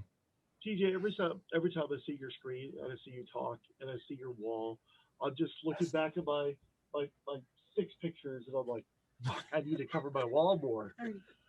20, 10, 5, touchdown Bills! Wait, what? Wait a minute. Hey, what happened? Matt, It's I'm third gonna, and goal. I'm gonna watch her screen, Matt, like she does. Wait, what happened? Holy Get shit. very soon, and you're gonna love it. And Holy I just thought he shit. was Thank you for the spoiler. all right. Well, yeah. I'm Hold coming on. to watch your Fuck house you, Lamar Jackson. Go ahead. Can I football get a every big, weekend. big, I'll never have to go to the ba-ba-ba-ba? chiropractor again.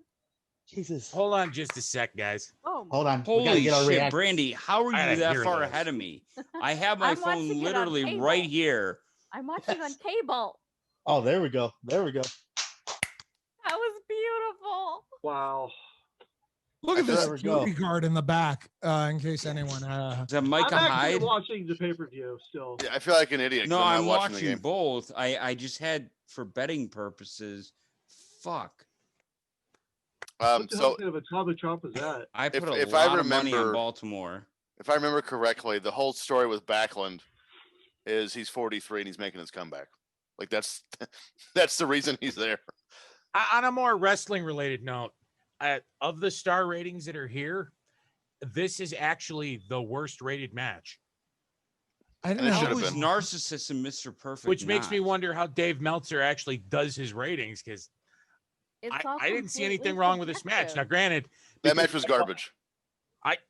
I didn't think it was bad. I thought it was fine. There It was was that, just yeah. not- Efren I didn't would- think it was bad. I would Didn't rate it- it as a dud because it's not like good enough for a positive star rating, but it's not bad enough for a negative star Right. rating. It's just kind of there. Well, I I am- think Dave's point was you have this rising star in Ramon, who just had a title shot at the Rumble 2 months before this, and you put him with 43-year-old Bob Backlund. Nobody gives a shit. I am thoroughly looking forward to Mr. Perfect and Lex Luger, not for the match, but I will never ever get the tassel story out of my head. The And tassel, just one tassel. yeah, even I'm pretty sure they don't do it in this match, but I'm just going to be giggling a little bit knowing that Mr. Perfect, Kurt Hennig, is just going to be fucking annoying the shit out of Lex Luger for months with those tassels. I desperately want that Ted DiBiase suit. Oh yes, I'd wear that to my job. So this boy is going to leave in a few months because he needs to remain faithful to his wife and has strayed away. Gentlemen, Brandy, did you find him attractive in any way, Ted DiBiase? I In remember. any way? No. I remember watching all the stuff he would do to give people money, all this creating stuff. Even as a kid, I was like, you know what? Fuck it. I'll do that for $100. You know, that guy's pretty cool. I wish I had money to make people do stupid shit. I do a lot of things now for like $40. Absolutely. Not at all, Efren. And even to go back, like, you know how Flair hit it first with like everybody? Not even in his prime. Nah. Just no. So no attraction whatsoever. Would you guys rather have that suit, or would you rather have the backside of the boat where Brutus the Barber hit his face?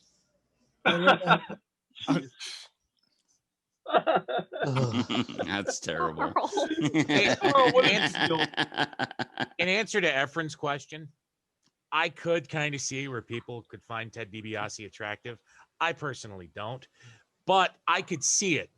And something else, as long as I'm staring right at IRS, it's tax time, ladies and gentlemen, and you want to remember to report all of your income, whether legally or illegally obtained, to the IRS, so that way you can properly pay all of your taxes, or else this man is going to come to your house and beat the living stuffing out of you. Are you sure he's not going to send a flaming fiend to your house?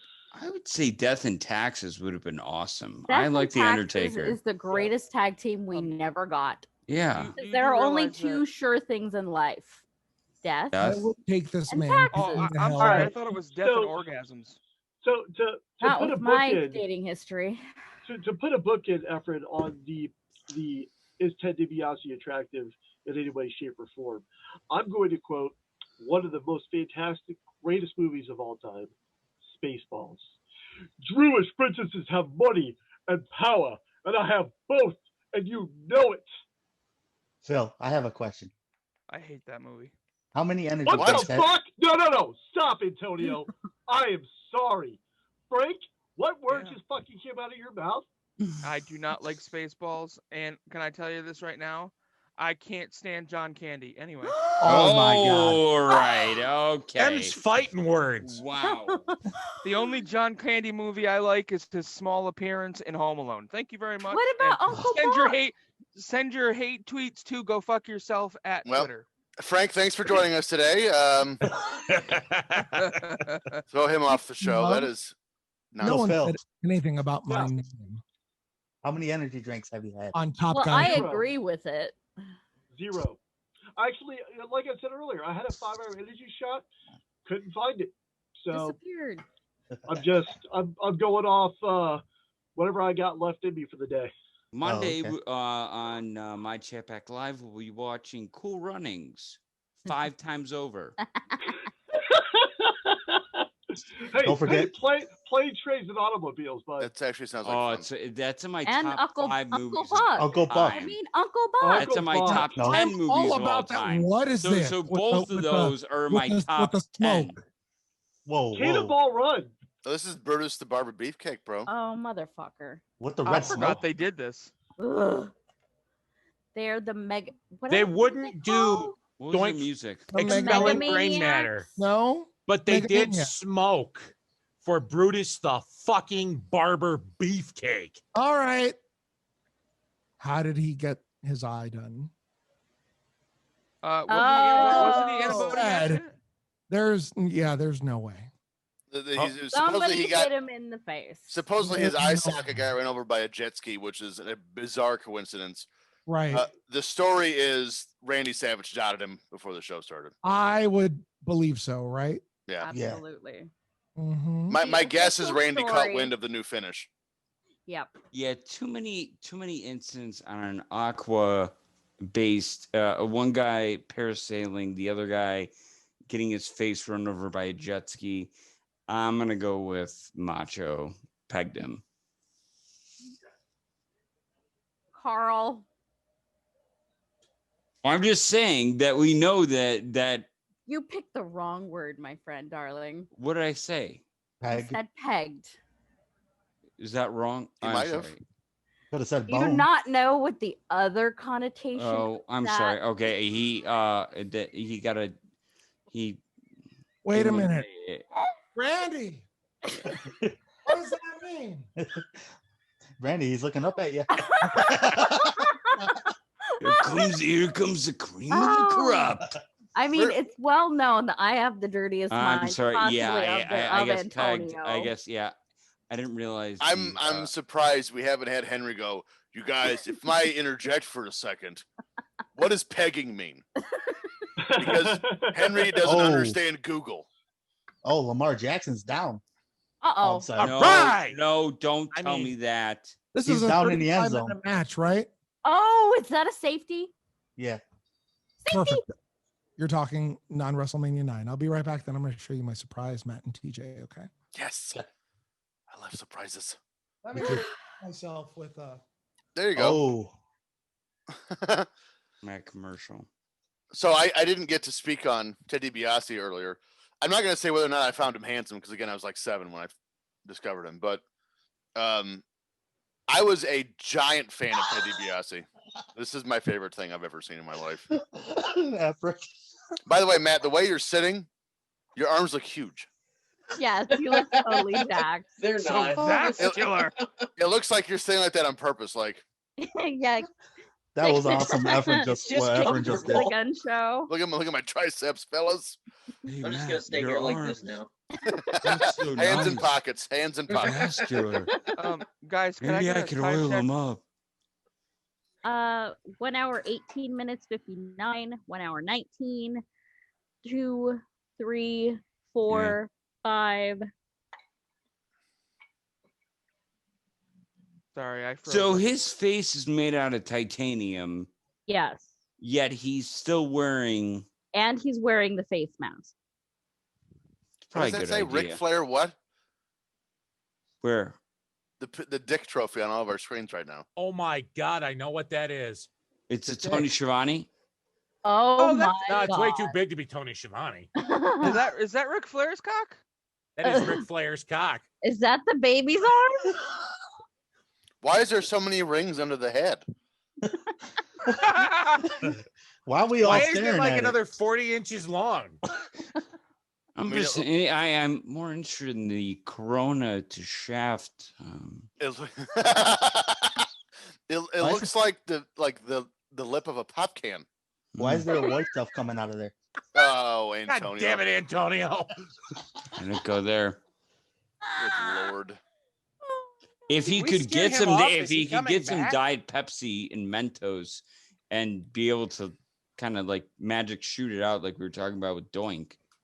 Oh my God. Here's what I love about Antonio, why he's on the show. Is we're like, man, that was pretty gross. And Antonio's like, no. Hold on. Hold my beer. Oh, me? Yeah, get out of the end zone. I'm still a commercial. I don't know what the hell. I'm watching on cable. I still it's always bizarre to me. That's a stupid spot. But going back, looking at Hulk Hogan with that mustache and that bald like top of his head, and just refusing to cut his hair. Mm-hmm. How in the hell is that guy a baby? He doesn't look like a baby face. He looks like a guy that's going to change your tires. Right? Frank, Well, Andy worked heel. Right. I Yeah, just- he did. I just looked around He my would house. reach the back, You're lucky I couldn't and find he it. would use a closed fist. The 92 Rumble was the most heel thing ever. Rake the back, pokes the eyes. Yep. Frank, somewhere in my Yes. house, and I couldn't find it. It was in my dining room until we rearranged it. I have an autographed picture of the man who created Spaceballs, Mel fucking Brooks. You, sir, can eat a flaming pile of dog dick. If I can throw back to one of my other favorite podcasts besides Saved by the Pod and of course all the ad-free shows, Judge's Gavel, you, sir, may fuck off. I Me? love So nobody how noticed what- Phil was I able saw to what just keep Efren a was straight doing. face and just keep going while Efren was doing that. That made my night. Efren, I pinned the video, so that's all you're going to see when you watch this back. Efren, What the hell? Efren, you missed it. While you were gone, we were all examining it. Yes, everybody. Is it that, was is not that just really me. Ric Flair's dong? What's the texture? Ugh. Why? I'll tell you. Oh, geez. Oh my lord. It's of a sandpaper quality with light North Carolina Raleigh Charlotte feels. And I'm shaking by the rest. TJ? Life. In my life. This is already my favorite episode. We're not even done yet. Would By a you lot. again? All right. So wait, Efren, would you rather have had seen the doink explosion of slime and whatever his head explode, or have Diet Pepsi and Mentos be able to explode out of that out of said trophy? Oh my God, that would totally work. Like hire some person to get like a diet, like little Mentos here. Yeah, Yes. yeah. Just cut This it is open. Brandy right now. This is Brandy.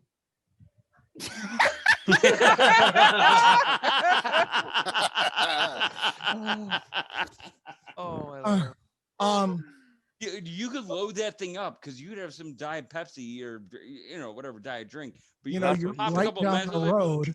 You're 15 minutes away from me. We can both try it out.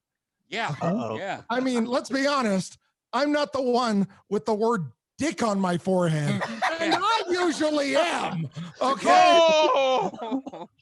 I've already mushroom stamped myself. Are we about to get kicked off the internet? I don't know. Oh, no, Henry, no, have you no, seen the no. internet?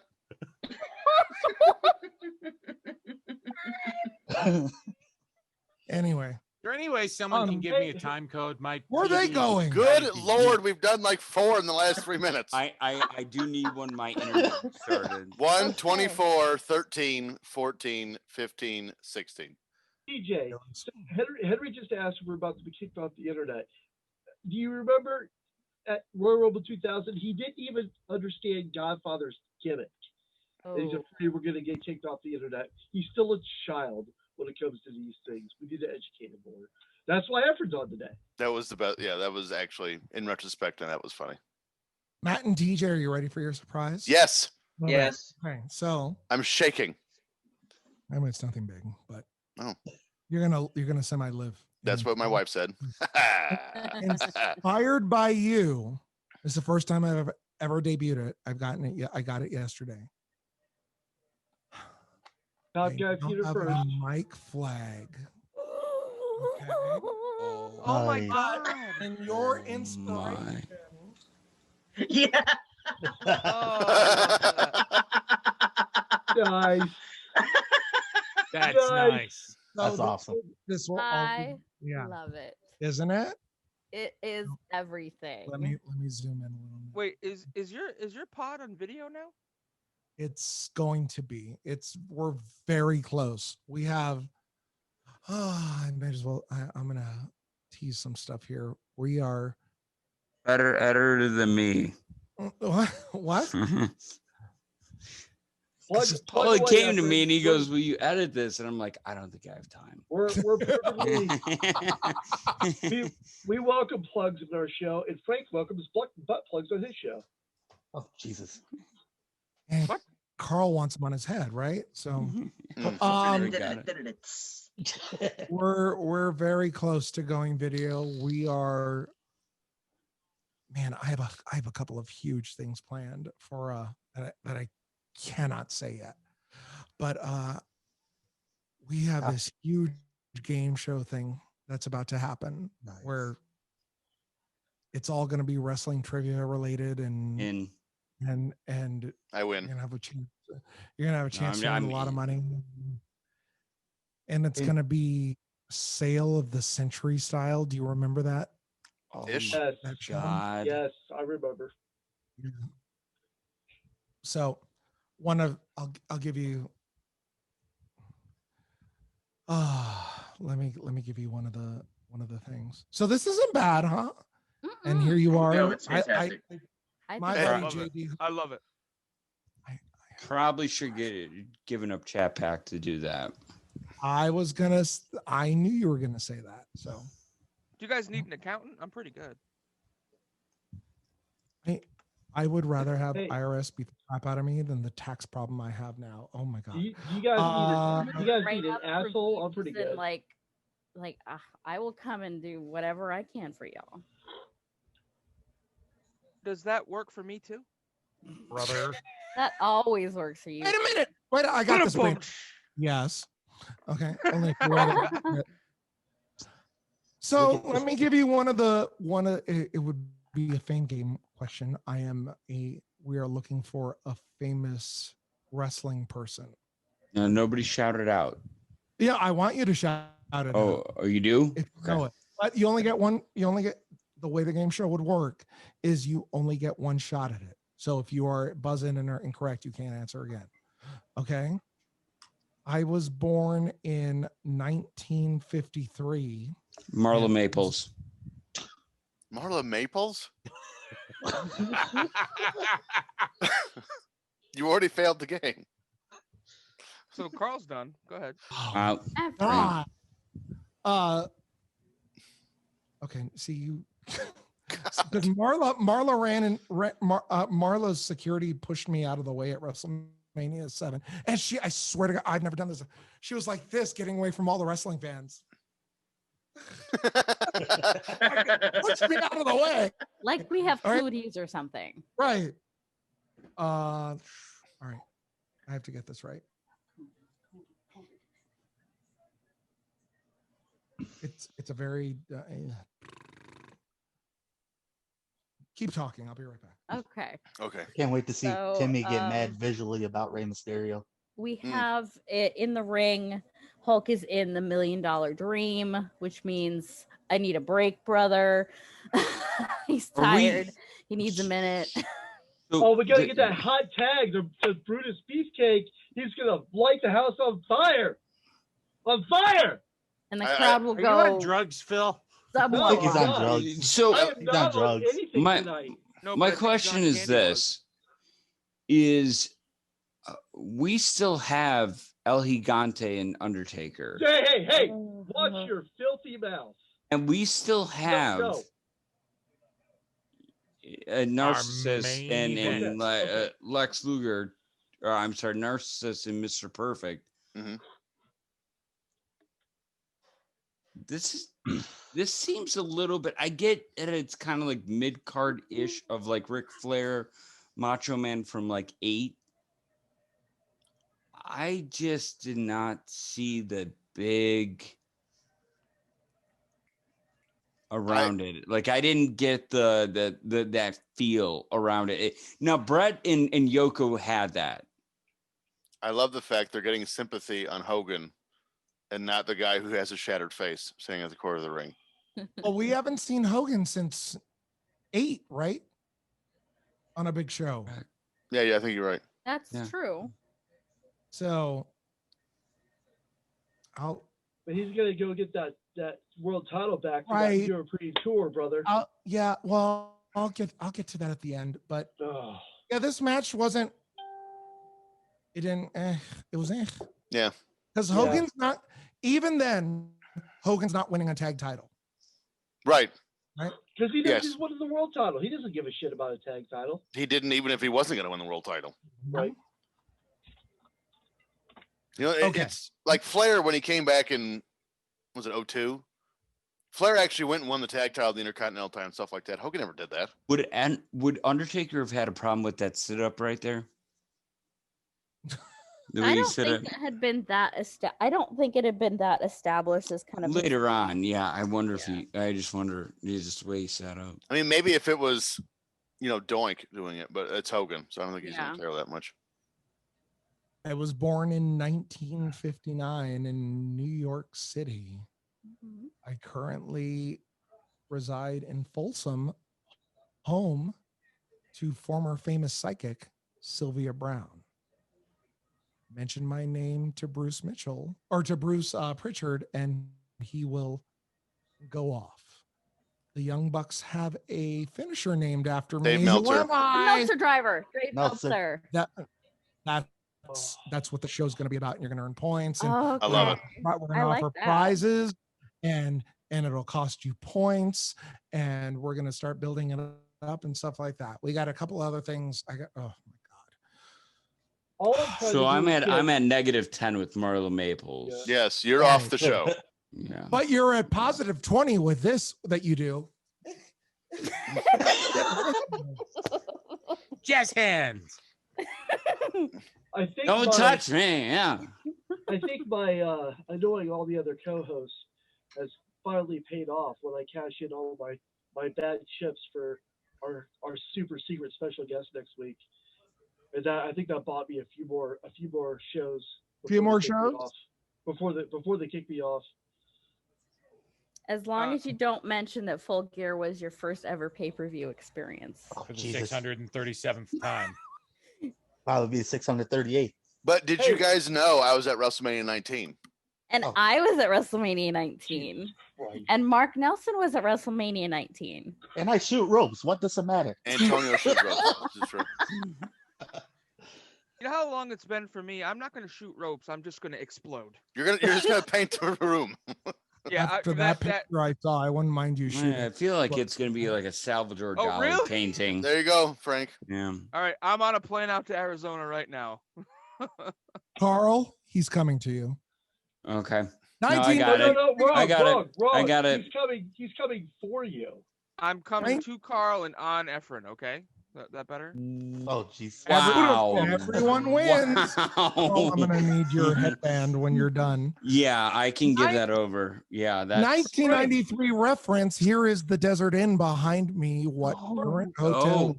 What Frank. current hotel is there right now? Desert Inn is now the it is now the SLS. Golden Nugget. Frank, you now Yes. have a draw to your OnlyFans. You got to leave it for people to subscribe. Well, yeah, I it's thought not our just ne- me I thought our- anymore. I thought our next TGT shirt would be the picture on the shirt, wouldn't it? I'm trying to guess this hotel. What is it? That was actually S- part of the agreement you SLS. signed to not do Oh, that. the win is there now. Oh, yeah. Fuck. You know what's funny? I used to work at a casino. I don't know any of these things. Granted, I worked at a casino in Michigan City, Indiana, not in Las Vegas. So Is It's everyone up with one of the finished more with interesting this? names in the country. Bill Simmons, when the Wynn opened, described it as adult Disney World. It is the win is I will say the pool party when it opens and or closes is the most insane Encore Beach Club. Well, I guess Encore, which is attached to the Wynn, is one of the most insane parties I've been a witness to, and even sober, I've never even seen anything like it. Like, because when you see it and you actually encapsulate what's going on, you're like, what the is this? But Encore Beach Club is insane. Yes. The Circus still there? Yes, it is. They still have circus acts there. When I was there, they did not. I And have that never was been. I left in 2017. I've Yeah, never they been to haven't Las had that Vegas. for. I went for the first time in 2012 or 2013, and they did not have them then. Oh, I'm so sad. Becomes one of the dumbest things I've ever seen in a match. Yep. Oh, yeah. What, double pins? No. What Jimmy Hart's about to do. Yeah. Oh. Like this is a thing. Boy. Look at his back sweat. Oh boy. Oh, that's right, baby. I forgot I'm a certified referee. Guess who? One, two. Everyone cheers. Efren, were you cheering for that? I swear on everything. I was screaming. Does he have a referee's license? He does. Hey, baby, and my cheeky bar, you can be a referee if you want to, baby. That was great. Free beans Carl? and taters. You know what Lamar caught me on this Jackson too? is out of the game, Yep. Fuck like Lamar for Jackson. good. Which one? I love Lamar that. is out of this game for the rest of the game. Oh yeah, I know. I'm Discussion broke. my Do you know what I noticed? non-Packers crush. I Carl, love do you need Lamar. to come out there? I and thought give, your non-Packers crush was DK Metcalf.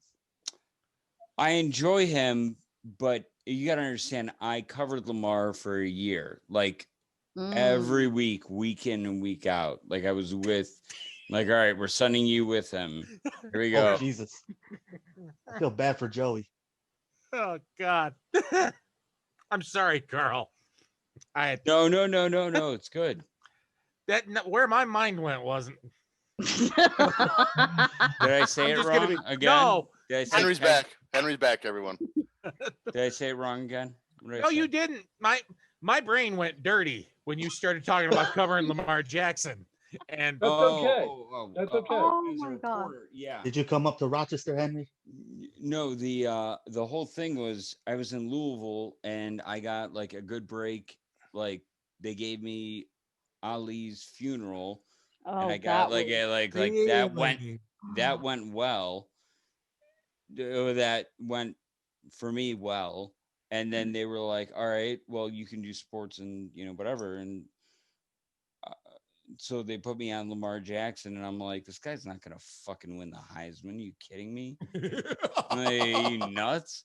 Like, there's no way this guy from Louisville is going to win this. So good luck. There's Thank way you for too saying many. that properly, by the way. Yeah, Louisville? there's no way. There's Not no- Louisville. It's Yeah, Louisville. Louisville. I say Yeah. Louisville. It's Well, Louisville. but there's you a Yankee but there fuck. when you drive into it, it says Louisville. It's like spelled out phonetically. Hey, Louisville, real quick. Louisville, and then Louisville. Did you Louisville. just call me a Yankee fuck? Yes, I did. 'Cause You're from All right. Louisville. you What live does in that? Alaska. What does that say? I don't like the Yankees. I know. Or you have a It's problem an with expression significantly for north being of the from the Mason north, Dixon. my What the darling. Doesn't make any Canadian is sense. trying to say, Frank, is that she thinks you're a goddamn Yankee. What the Canadian is trying to say? I'm an alley-oop, goddammit. She's practically can't Russian. call you according a to Sarah Russian. Palin. I mean, probably- yes. Are you closer Wow, to Russia than Matt, you are Canada? Matt, All my maps are way to go, upstairs. buddy. The show, Way to the go, show is man. off the You have 10 rails. seconds to finish this fight up. 9, Oh, I want that bear. I am 7, Russian Orthodox, if that 6. Hang on, everyone. Just. You're done. Oh, Here I come. I'm coming up very soon. Here we go. Remember when I said I could not afford markers, right? That were thick? Yeah. Remember that? Yeah. Stand by. Here we go. That's me with the yellow. yeah. Oh my God, that's great. That Wait, is so am awesome. I behind? So I have to ask the question. Wait a minute. Wait. I just saw a yellow finger. Yeah. No, a yellow piece of paper, Yellow darling. paper. It's big old paper. I have to ask the question. What does your sign say?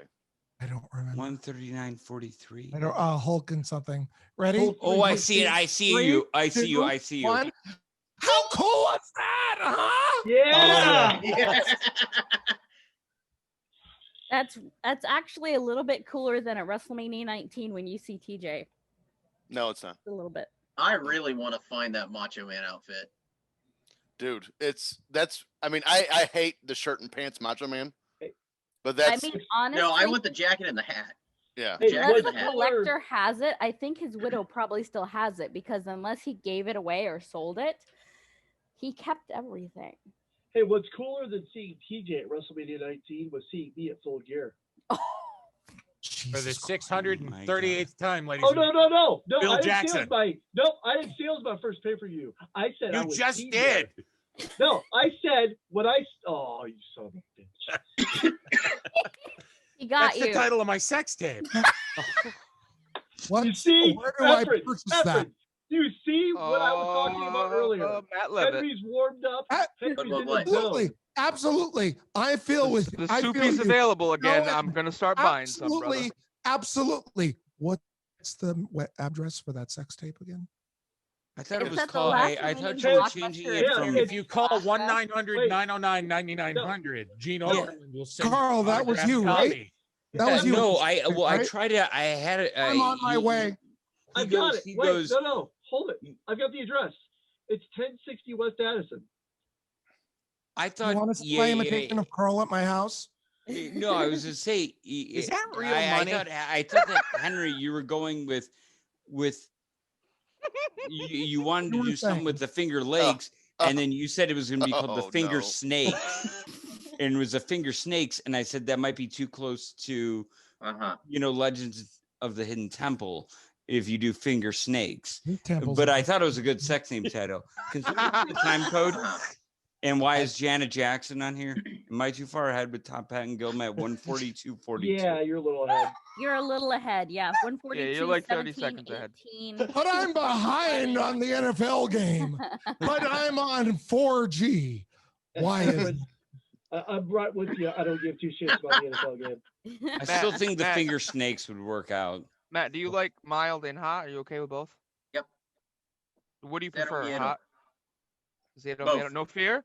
Oh, No so fear. does that mean you want one of the Zero? TNTs too? Both of each. Yeah, don't. Okay.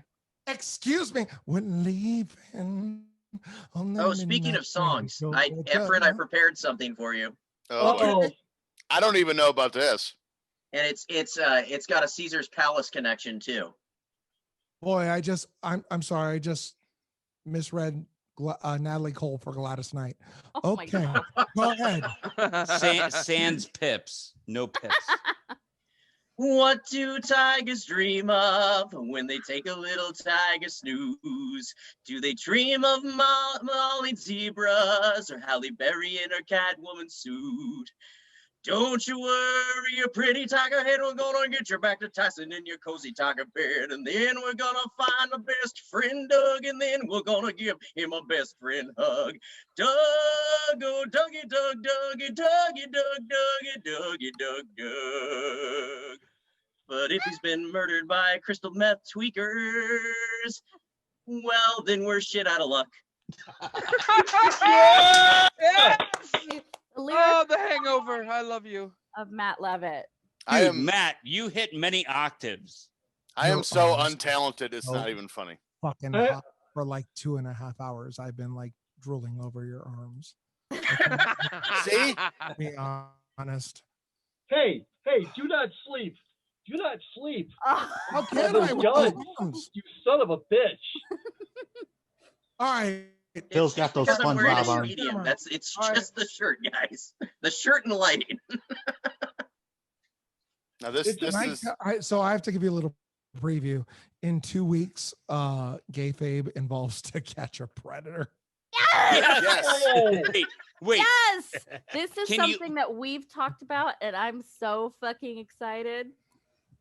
Can you Oh, dress me in man. a bush and have me jump out as a bush? Because I just want to be the guy that's in the bush.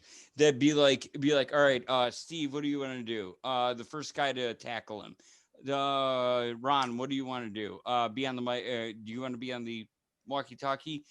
Okay. Oh, geez, what should we do with Todd? Todd, do you want to be the bush? I just want to be the guy in the damn bush to tackle him when he comes out. title of the sex tape. Come over That's and you what can she make that said. happen right now and be all in my bush right now. Right, yeah. There it is. I just want to be in the bush. For you. I'm Here's we know, my- we know, Carl. Here's my very here. Wait, hold on. My very dear, close first, a long time friend. I Chris Hansen talking about me. You to meet me in a dark kitchen someplace for an interrogation, having to call Efren to throw your bail. Do you think Efren would do that? We don't know. He's got his own issues. So just behave. And if That's you're Chris mad, Hansen talking to me. Hmm. What What are I'm you looking doing forward here? now is I want to Efren, see. you went the 30-second side story. I arrived to West Palm Beach to be a reporter. Chris Hansen is cheating on his wife with a girl at the Right. opposite station that I'm at. Okay. They have to move her to Seattle because of the heat. Because of legit. him, he requested it. He said you Yeah. should move to a smaller station. Yes. So right. Yep. So no one gets involved. So it doesn't hurt me. Right. So she gets moved, Oh, your and 30 seconds are up. it was the weirdest thing I've ever experienced in my life because I met her and she was super nice. Like one of my first month, I'm like, wow, this girl's cool. We got drinks, we're hanging out. And then she goes, hey, I've kind of got this thing going on. I'm like, well, I wasn't looking to sleep Really? with you. Hey, guys, can I ask a favor? Somebody please track Mr. Purpose entrance all the way through. Not a problem. We're at You got it. 146.01. No, See, now I can do it when it comes out. Now that we've heard Carl wants to be on this To Catch a Predator thing coming out of the bush, now I just want to see Now I just want to see a video of Carl. Just you see some guy walk up to the house, and Carl just Okay, goes, get "Hey, this what are you off doing here, my sir? screen, Why don't you have a Brandon." seat? Have a seat right over there." I'm glad to see that the booty tracker cam was alive and well. in Right? 93. God. Yeah, that was That's one good-looking hunk of man right there. Also, why is he wearing a series of stitched together space blankets? Oh my God. They're the tassels. Oh, Tassels. wow. Wow. Wowie, wow. You got a tail? Ooh. yeah. We're dangerously I close. didn't know to Lex getting- Luger was a furry. What? God. What Okay, the that- fuck? He's got a tail. I wanted. I'm screaming in the audience. I want those mirrors for my house. Those mirrors are epic. Not the girls. Ah. I mean, we were dangerously close a few times there to getting winked at by a brown eye. Hey, speaking of Wicked, did anyone see Virgil's cameo? No. Oh my Unbelievable. lord! That you can Disgusting. see something. I His never- balls are hanging out. I'll never unsee that.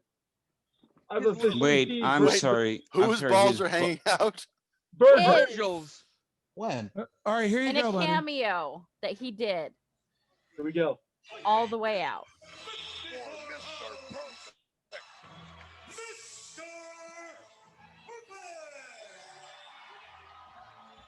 Cow toss, catch it, gum smack. So is there anything that we're waiting for? No, I just love Mr. Perfect's entrance every fucking time. The towel throw, the gum smack, fucking classic Perfect. Get out of here. Is this the best that Lex looks? Matt? Because he starts to look like a mutant. Look at that rich person there with his different colors and his aluminum sign. I couldn't afford that. Fucker. His aluminum sign. I don't know. NWA Luger was another level. Well, that's Yeah. true. I mean, this is the best he looked in the Federation. So you know that? Do you know this story about this match? No. That Luger was excited because it was basically a night off because Perfect would do everything and Perfect forgot where the match was going. Yeah, I forgot And, it. right.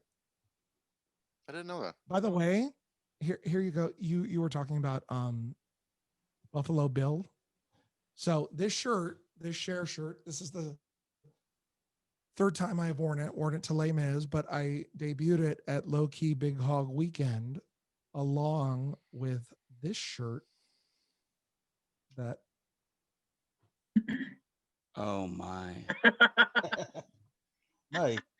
Hey, says, is Tony, Cher still doing Vegas? you F me? Efren, what's up? is Cher still doing Vegas? Yes, she's at the Monte Right, Carlo. that's all my mom wants to see. So Yeah, I've gotta, I gotta, I want to see Cher too. I told her So to this- and make it happen. This has me on Buffalo Bill shirt. Oh, Would, Um, F- it would you puts F so- me? It I'd puts F the lotion on the skin. cue the music. me. I do, mate. I'd fuck me. Would you God. fuck me? I'd fuck me. Oh my This god. show's 15 gone. bucks I Is heard it off Buffalo black? Bob Exactly was why gonna, I love in my us. hand. I heard Buffalo Bob was gonna stick a road flare up your bunghole. Well, then Was you it Bob? definitely Was Bob it Bob or Bungle. Bill? Efren, Buffalo I got a Bob was question. Joe Dirt. Oh, Buffalo Bill was Efren, the giveaway. for Anytime Saved by the somebody Pod. says Joe Dirt, the only things I can remember is the speech about snakes and sparklers, and I'm your sister. I'm your sister. By the way, here's a little fun movie trivia from Joe Dirt. What state was Buffalo Bob from? Providence, Rhode Mexico? Island. No. That's Buffalo. a city. No, I just was answering. I was Ottawa, answering for Frank. Canada. I was answering for Frank because I knew that's Okay. Is Well, I he from appreciate that. Alabama? So, Nope. South Dakota. You guys, I asked the question. Indiana? I said New Thank you. Mexico. He's north of Indianapolis in that movie. Oh, Michigan. Guam. Indiana. Oh. North of Indianapolis. Indianapolis. Kokomo. I don't know what city exactly, but I know on the map it's in central Indiana. Was it was it Providence, What's the Indiana? time zone? Oh, I Central. think it's Eastern. That'd be Eastern. So Actually, my county, LaPorte County, is the first county in Indiana that goes Central. Oh, fun fact knowledge. All right, hand up, Efren. Yes, I heard you earlier. Go So, ahead. the contest Saved by the Pods guy. You know, if you order a For the shirt, Royal or if Rumble? you order 2 Mhm. shirts. So I ordered a hoodie and a shirt. Does that count? Of course. Okay, just checking. Of course. If you order 2 items, you're fine. I ordered a Can't wait T-shirt for- and a wooden sign. So if you I can't- order one, so if you retweet anything from our show account this month, Oh, I do that and all the we're time. gonna pick 30 people on Rumble morning. If you win, if your number wins the Rumble, you win $50. If you buy a shirt that before we pick your number and your number wins the Rumble, you win $500. Wow. And if you buy 2 shirts or 2 items or more and win the Rumble with your number, we're going to pay you $1,000. That's huge. Now, And that's how we're different. Yes. That Efren- it's probably the most laughter-filled hour and a half that you will have in your week. You're crazy. See- I just crazy. But that's I why love you for love that. me. Hey, I'll be honest. This is the most laughter filled. How long have we been going now? Several hours. Not long I've had enough. all week. It took 90 minutes to start. They don't know that. It is a We're level 3 of matches hockey into this on the pay per view, and the playoff game's almost over. So weird question. I love it. But a little bit behind the scenes. You guys started your own store instead of going with like Pro Wrestling Tees. What was that like for you guys? What was that decision? I mean, like, I'm just kind of interested, just like to say, hey, we could do our own deal. Great. Trivia. Carl Manick I was asked waiting the for question, that. What's the answer? Why didn't we go with Pro Wrestling Tees? Because you didn't want to share the profits. No. I have no idea. No, answer it once. I know you're all fascinated. I'm with keeping my what's mouth shut happening. on this one. I kind of know, but I don't want Why are to. you keeping your mouth shut? Okay. I want to know. Go ahead. You can Answer. say it's okay, Carl. Go ahead. I thought it was because you were able to put more things up there that, like, it was you're able to give a cornucopia of merchandise for a lesser value. We don't have enough followers. Oh, wow. Everybody that's watching this episode right now, get out your phone. Yeah. And that's okay. Go to your It Twitter really is. machine. Follow at Saved BT Pod. Do it now. We're not going to pay for followers. We're going to do it organically, and we're going to be different. And if people like it, not. And I'm going to do this whole ad thing. Like, if you're going to listen to one show this week, make sure it's Conrad's. But if you're going to listen to a second show this week, make sure it's Top Guy Theater. But when you're done with those, if you have time, listen to us as your number 3 show. That's my idea. See, that's weird because we just got on PWTs, and I'm pretty sure our followers we have like 150. I was literally about to ask that because I'm looking at it right now. You guys have 1,081 followers, and Top Guy Theater, I think, has like 90. Well, it depends on. They did away with the followers thing relatively recently. Oh, really? Yes. Wasn't it 2,000? It used to be 2,000 Yeah. followers. You had to have We have 2,000 Top Guy Theater has 168 followers. We have 1/10 the followers. Wait, that stay on the followers pod. where? on Twitter. Yeah. So we have wait, does 1/10. my wait Brandy, does my this is does- Carl right now. wait does Behind my me? Twitter count, or does it have to be Behind me? like the Following Chat me? Pack Live one? Carl, It's the It show. has honey, to be the they chat- the took show that account. requirement away, baby. Oh, right. This is fun. Yeah, baby. I call everybody pet names. I love everybody. I just gotta get Oh used. my God. Oh my God. Frank, get naked right now. Oh. Oh my God. Okay, I'm fine. I'll wait. Nope. That's for Top Guy Theater after hours. Oh my God. Which I just heard about today. Yeah. Are you kidding me? Yeah, we have an after dark. I love it. Love it. So we just stopped the video and just watch a random show. And because we're not streaming it, I can actually stream the video to the show so we can all watch it together. Last week we did what did we watch? Wrestle War 91. Wrestle War 91, yeah. We The got only to see Sid Vicious's Sid's five-star match. 5-star match. Sid's only 5-star match because there were 9 other That's where people in it. Brian Pillman gets nailed in the cage, right? Oh, Yes. yeah, Sid tries to kill him. Yes. Carl, where was that at? Providence, Rhode Island. Providence, Rhode Island. Fucking assholes. Oh, see now, if anyone, can you guys see what Antonio's got up there? That's gonna be me. I see the splooge. Oh my lord. I don't see anything from Antonio. Oh, because you have the thingy turned on where if they don't have a video, they don't show up. Well, Yeah, I have the gallery. So do Where I. does the sun come from in the show? It's like 3:00 here. What do you? This may end up I being the love the happiest fan day of man. my life. I love the fan man.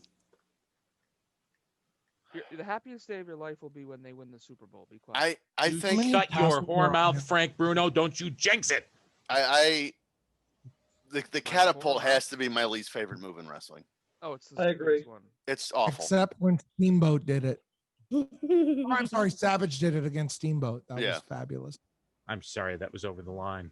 Like Hennig could sell it, but it just looks weird. Like why? Oh, one strap is down. Shit is serious. No, it's serious when he takes both of them down. No, it's starting to.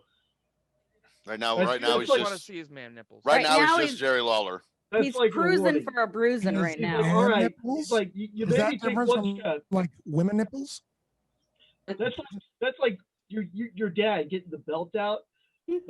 Strap down. It's like I got this belt. Don't make me use it. Oh, the strap comes down. It's belt time. In my house, it was a wooden spoon. I told my parents use that on me, and if the mark stays an hour, I'm gonna do what John Walsh said on America's Most Wanted and call 911. Yes. That's the greatest. Damn, I wish I could have done that. I got my. Oh, that leaping drop kick. I never got hit as a child. The worst part was half an hour later, I saw my mom crying over that.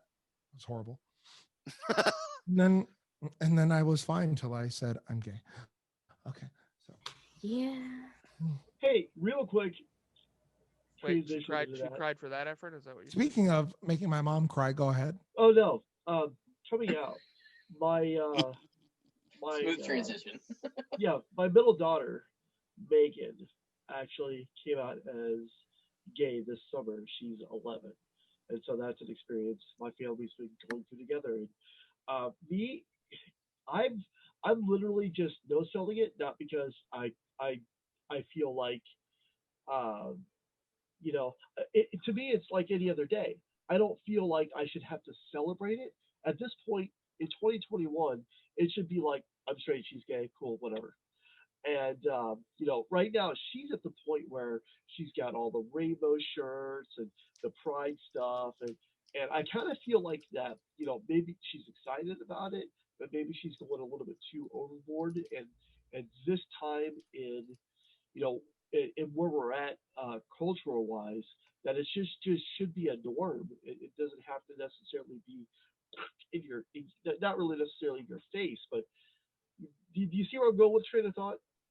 It doesn't hurt to have the person who's given everything in their life to them to tell them how much you support them and how much you mean to them, and how much you're okay with this and how much you stand behind them. Right. No, I will remember And that. I think you need to say that. Okay. no, that's you see, Well, I mean, wondered it's not that. my place, but No. I've been wondering because it's I take a nonchalant point of view because to me it doesn't matter. It literally does not matter to me what your sexual orientation is. I might not have the same issue, but other than that, it doesn't bother me at all. So it's never been a big deal to me. So it's never been something I've celebrated because to me it doesn't matter what choices you make on who you're attracted to. It's that simple. you can. I totally understand that, and you should say that along with. I want you to know how much I support you. Okay. Yeah. So Here's your my- buddy my- Sean, guys. My daughter said to me one time. Yeah, he's beating the shit out of him. Damn. My daughter said to me one time, Daddy, what if, I like girls too, and I said to her, I honestly feel this way. This is my honest opinion about this. Like, I'm not blowing smoke, but I just said, girl, just be you. I don't care. I love you either way. And that's, I just want my daughter to be who she is. She doesn't have to. I don't want her to ever feel like she has to hide anything from me. She has to be fake around me. Just be you, baby. That's what I want. That's what's important to me. So that Those two things. Look at MSG guy, front row guy behind there, Mhm. behind. Who is that? Yeah. Does anybody have two a things. time code real Uh, quick? time- I'm at 203:43, 4, perfect. 5, Perfect. 6, 7. Those two things were never said to me to this day. So yes, I think they're important. absolutely. They Wow. absolutely are. I asked If my they- dad. My dad once out of curiosity because I have a nephew that he's only I think 11, but we're starting to get inklings that that's a possibility. So I asked my dad just out of curiosity because I have two kids too. My son's autistic, and then my daughters will be 2 in March. And I asked him one day. My dad's 62. He's not. He's gotten better as he's gotten older, but he's never been the most accepting person in the world, or at least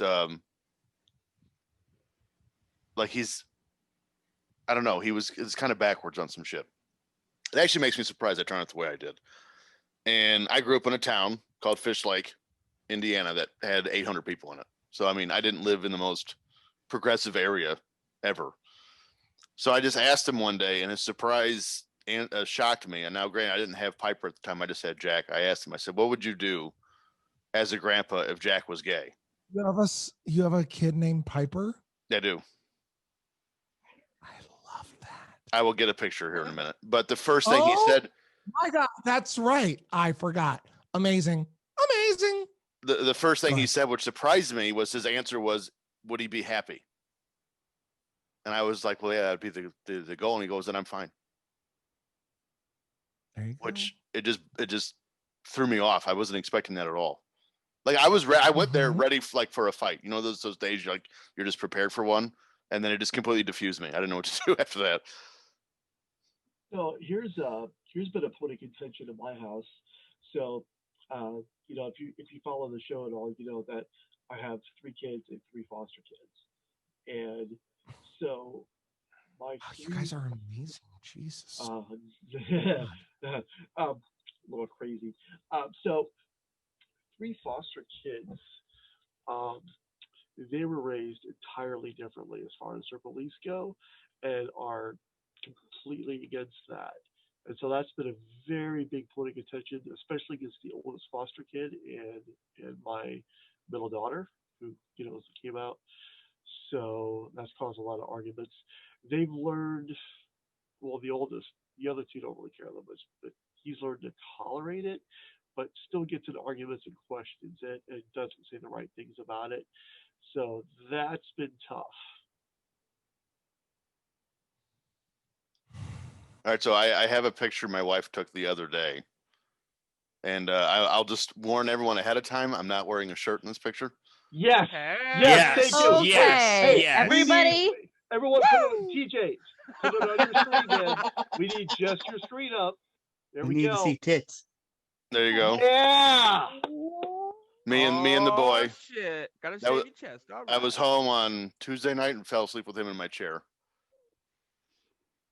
Now I'll find a picture of Piper.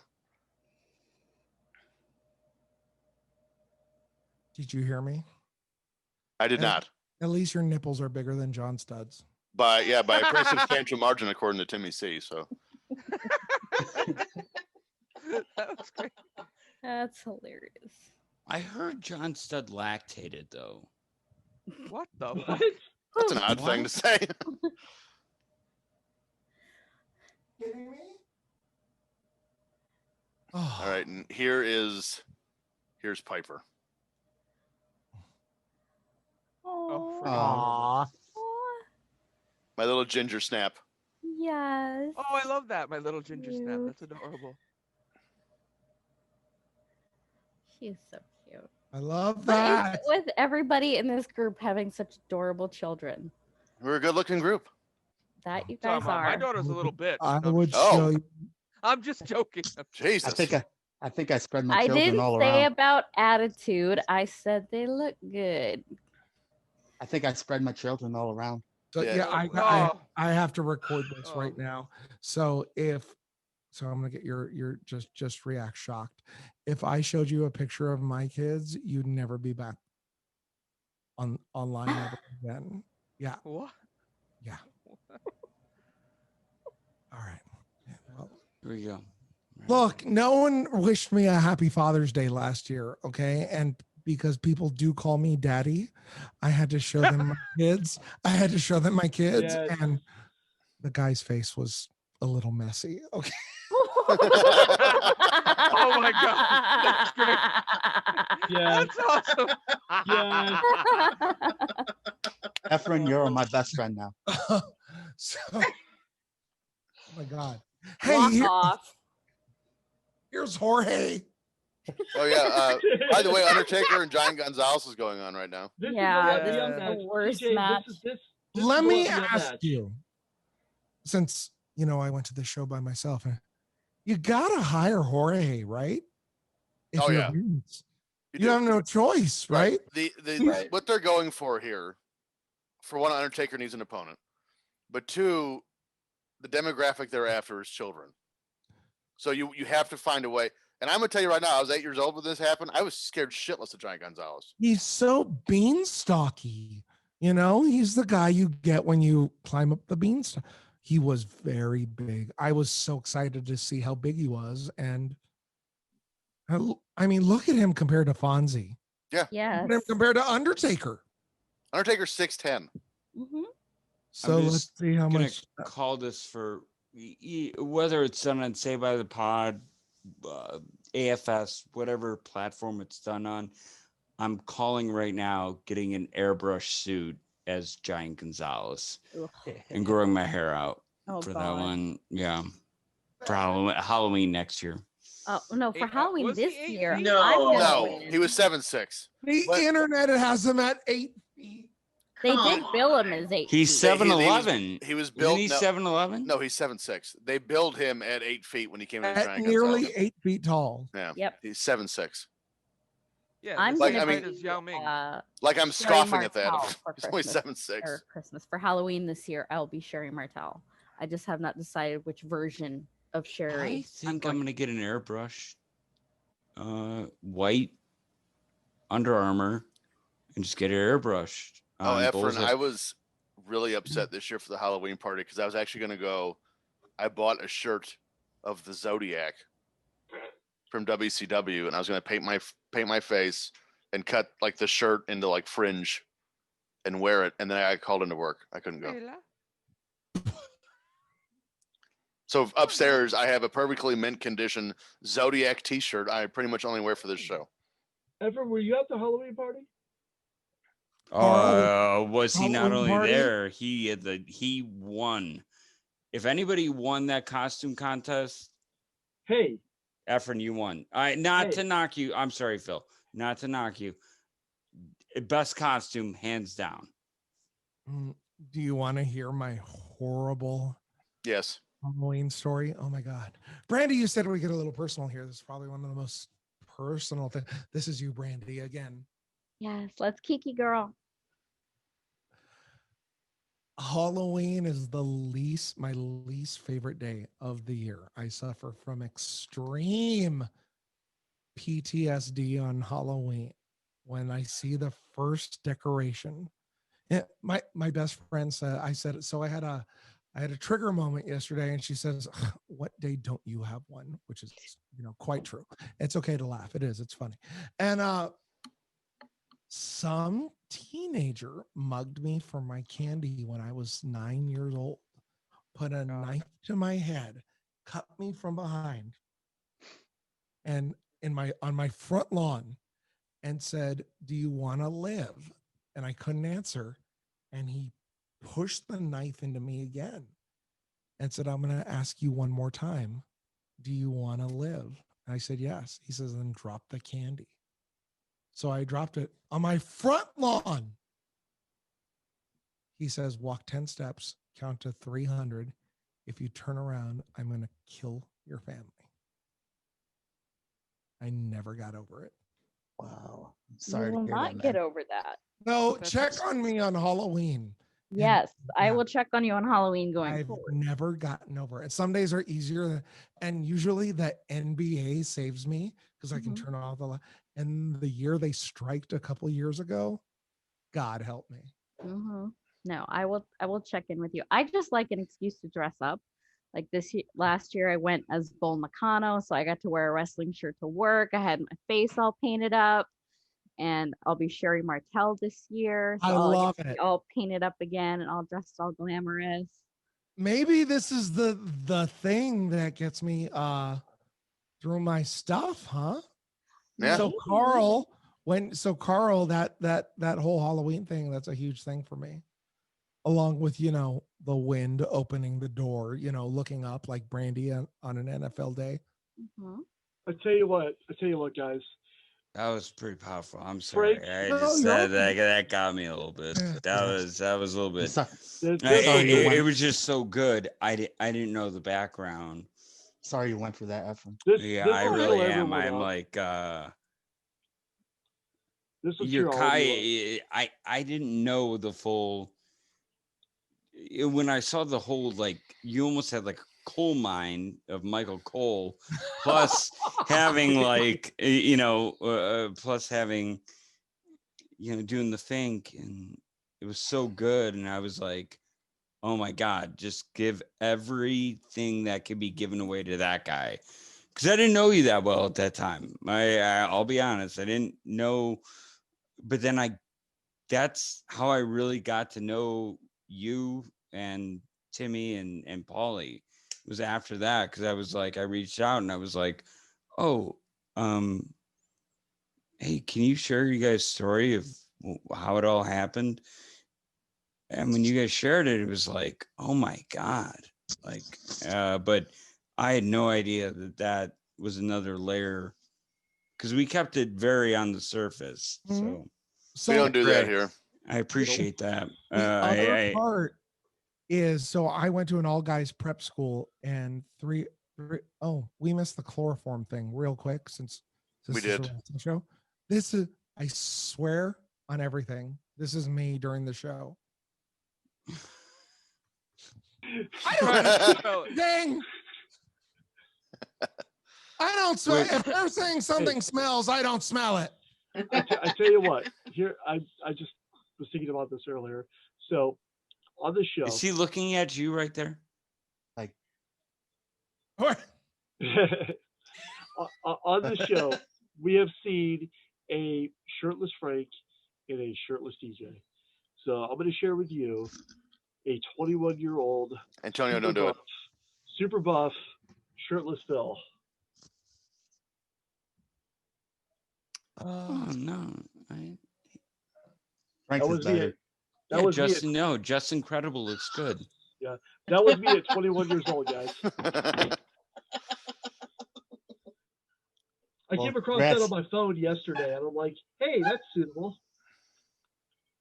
Well, quick note: congrats to the Buffalo Bills to the AFC title Absolutely. game. On to the AFC title game. Just really quick. Oh my God! What's going on with you there, Efren? This is you. And here I am naked. I don't want to feel left out of your trauma. Here's me. How do we make a smooth transition out of that? Shaft side up. What will be the Meltzer rating on that? Wait. We ask. This is a new thing on our show, Efren. We have to ask all of our male guests this. Are you shaft side up or shaft side down? I was not tuned into this You tell new me. show idea. See, I'm much more. What's happening? I'm a hardcore. So I'm the founder of Shaft Side Up Foundation. TJ, we've done this the last 3 shows. It's pretty much become a So thing. I'm gonna lift up my stomach, and then you tell me, since I haven't seen in 10 years, okay? No, acceleration. Okay, and you know the order. Okay, Brandy, you don't need to get that sick. Okay. We're providing a national service here. I love it. Oh my God, I can't. I'm like Undertaker right now. I'm like Undertaker on your screen. Wouldn't it make sense to put him in a body bag? I'm like, no, he's not dead. Well, he's a dead man. Antonio. We talk about wrestling's first coffin match this week, which was at probably the Sam Houston Auditorium, Nikita versus Dusty. Yeah, 79. I did not know that. They brought a coffin out, and there were unlimited pinfalls. Oh yes, he's back. Gary's back. How did they? Here's my question: how did they obtain said coffin if you weren't a mortician? Because they knew that Paul Bear had that ability to get that. Who got that coffin? Price Club, maybe Costco back in the day. I don't know. They went to the graveyard and they dug it up to borrow for a little while. Right. But they said, "Is this a match? Because if this is a match, we don't need a referee." Undertaker definitely just kicked Giant Gonzalez in the ding ding. He deserved it. I love that you call it. Oh ding-ding God, I now. love it. Now, what do you think of his ass? What do you think of Jorge's ass, Brandy? Here, He has one. it's painted on. It's painted on. I mean, it's all. Well, give me a minute here. Let That me was the worst. Oh my God, he did not sell that jumping clothesline at all. Does it require a dead person to buy a casket? How would he go to the bathroom? You have to have a mortician's license. To buy a casket. In the movie Employee of the Month, they just sold them at the Costco or like. How does Kiss sell? Yeah, that 90. Yeah, 79 this was though. back in Mention the a day. Carrot Top. This was back in the day, like when they did the casket match Holy in shit, '96. They is he still tall. needed that, Wait, hang on but a second. nowadays you don't need that. It's not a Carrot Top movie. Employee of the month. Employee of the Month That's is Dane Cook. Dane Cook. It is Dane one Cook good is line. Employee of the Jessica month. Simpson. And Andy It's real. Dick. I love it. It Andy reminds me of Dick my has time at one good Walmart. line in that movie. And Dax Shepard, is he in that? Yeah. Oh yes, yeah. yes. Super Club. He wears the pleather jacket. Oh, this is pleather. It's much better. Over under 15 times Bill Moody has been to Quiznos. Over. What Oh, the Jesus. fuck was that? Like Knows. What? Because I didn't mind paying $17 for a large. Yeah, Dude, I miss love Quiznos. the chicken Three of them. carbonara. God, I Quiznos love is that chicken great. Does carbonara. Quiznos have another sandwich except the toasted chicken carbonara? No, I don't think so. I'm not aware of it if they do. No. I was thinking chairman of the board. Let's see how the Yeah. employee of the month, chairman of the board. Yeah. Who do we got here? Wrestling Federation champion Bret the Hitman Hart squaring off against the 505-pound challenger from Japan, Yokozuna, of course, managed by Mr. Fuji. They came to the World Wrestling Federation, and of course, they have people standing on end talking about this big sumo wrestler from Japan. They came, and immediately Mr. Fuji said, "We'll challenge anybody who can take this man off his feet." One of the first to step up and issue a challenge to Mr. Fuji on that very subject was none other than Hacksaw Jim Duggan. Really? Interesting. And then this is the one they would not air in Chicago and in LA due to Oh, the racist angle. yeah. So this was not aired in we did not get this. Oh, because they put the We flag did on not him? get Is that this. what it was? Yeah. Yeah, I remember not getting this. I remember Duggan and Yoko Was it this where he makes Duggan bleed out of his mouth? Yes. I thought this was it. No, This is it's it right coming. here. He gives him the bonsai, and it's coming. You'll see. Or actually, they don't show it. By the They way, don't- they won't. They speaking won't show it. of Yoko and the bonsai drop, there was a Raw early on when he wrestled Dan Dubiel The enhancement guy. from I think it was in Illinois too. And Yoko didn't try to protect Dubiel at all. Oh, he just went straight down. Dude, like he hit the ground and you could see his feet just slip out from underneath him. That's right. He crushed Dubiel. And it became like an urban myth kind of, because you can hear Dan Dubiel yelling, "Get him off me," after the 3 Right. count. And then you see Fuji come and tap Yoko on the leg and he stands up. So That as the just story gives goes, me- that gives me Yeah. flashbacks of when Nia threw Kyrie, and she says, "I'm not set." I hated that. I don't like it when that happens. It just well, the story behind the Yoko thing was supposedly earlier in the day, Dubiel's backstage and he disrespected Mr. Fuji. Just really? real quick time code. 2 hours, 23 minutes, 24, 25, Perfect. 26. Okay, just making sure. Now Henry Ebbingham joining us live from Technicolor Dreamcoat. I close my eyes. You're muted, bud. You're muted. I'm afraid to touch any other fucking thing on this thing right Whoa, now. mouth. Crash. Wow. This This is is a kid show. This is a PG What, show, what, sir. what if Pong was taking place on Henry's screen? Just bing. Wait, this, I wait, looks like wait, me wait. at I first. can't I think You're fix allowed. that. Wait, this is a kids show. I mean, so it's. Wait a minute. Kids show, really? Penis, pussies, and vaginas? What? It's a kid show. Henry What? or Frank, you're going overboard. You now. asking me my discoloration again? You're talking about my distance? I've been Dude, his eye. His eye is so fucked It's up. atrocious. It is so dark with blood. What's the story clean it behind out this? with That- water and buy him dessert the next night. It's not a problem. So the official Zerts and cover naps. story is that he got hit in Right, the the jet eye ski. with the The jet, jet ski. ski. Yeah. I don't. And it Urban didn't take his head legend off. Is that Macho Man popped him? Yeah. Why? Pegged him. I'm gonna go with that. Well, again, my guess is Savage caught wind of the what was now the new finish of the match and didn't like it. Dude, Oh God. his eye is. I could see my reflection. Savage Look at was a big time Bret Hart guy. And he's a big proponent of that's not the way. Right. We do think right. That looks like an oyster. And, You know- and Hogan had that finish changed? Yes. So here's Hey. something, guys. I'm sorry, I didn't mean to interrupt you, Matt. Go ahead. Oh, I was just going to say, Carl, don't besmirch oysters. No, I love. That's my favorite. That's like top 3 faves. Oysters like a If I feller, was man. gonna die, and somebody said you got 3 foods to eat, top 3 oysters. I mean, if Yeah, I was no, on death like- row, I could probably kill myself with oysters. Minor shellfish allergy, but give me about 200 of them. I'm going Fuck, away. dude, you and What about I. without cocktail sauce. With I'm a horseradish guy. me too. Either. Yep. See a little bit of Tabasco, but it depends on which one we're going. Well, it really depends. But that's where my parents are. What the fuck is going on here? Was that Mike Enos?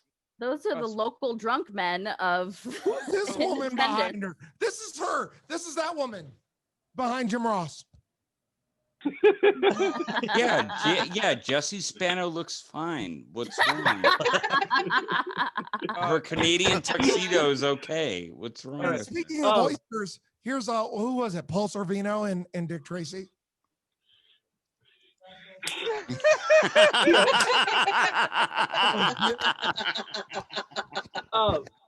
So real quick, talking about Bret Hart for a second, you know, people talk about, especially Eric Bischoff, about how bitter he is, and it's clear that he's got a lot of bitterness in his heart and is angry about a lot of things in his life.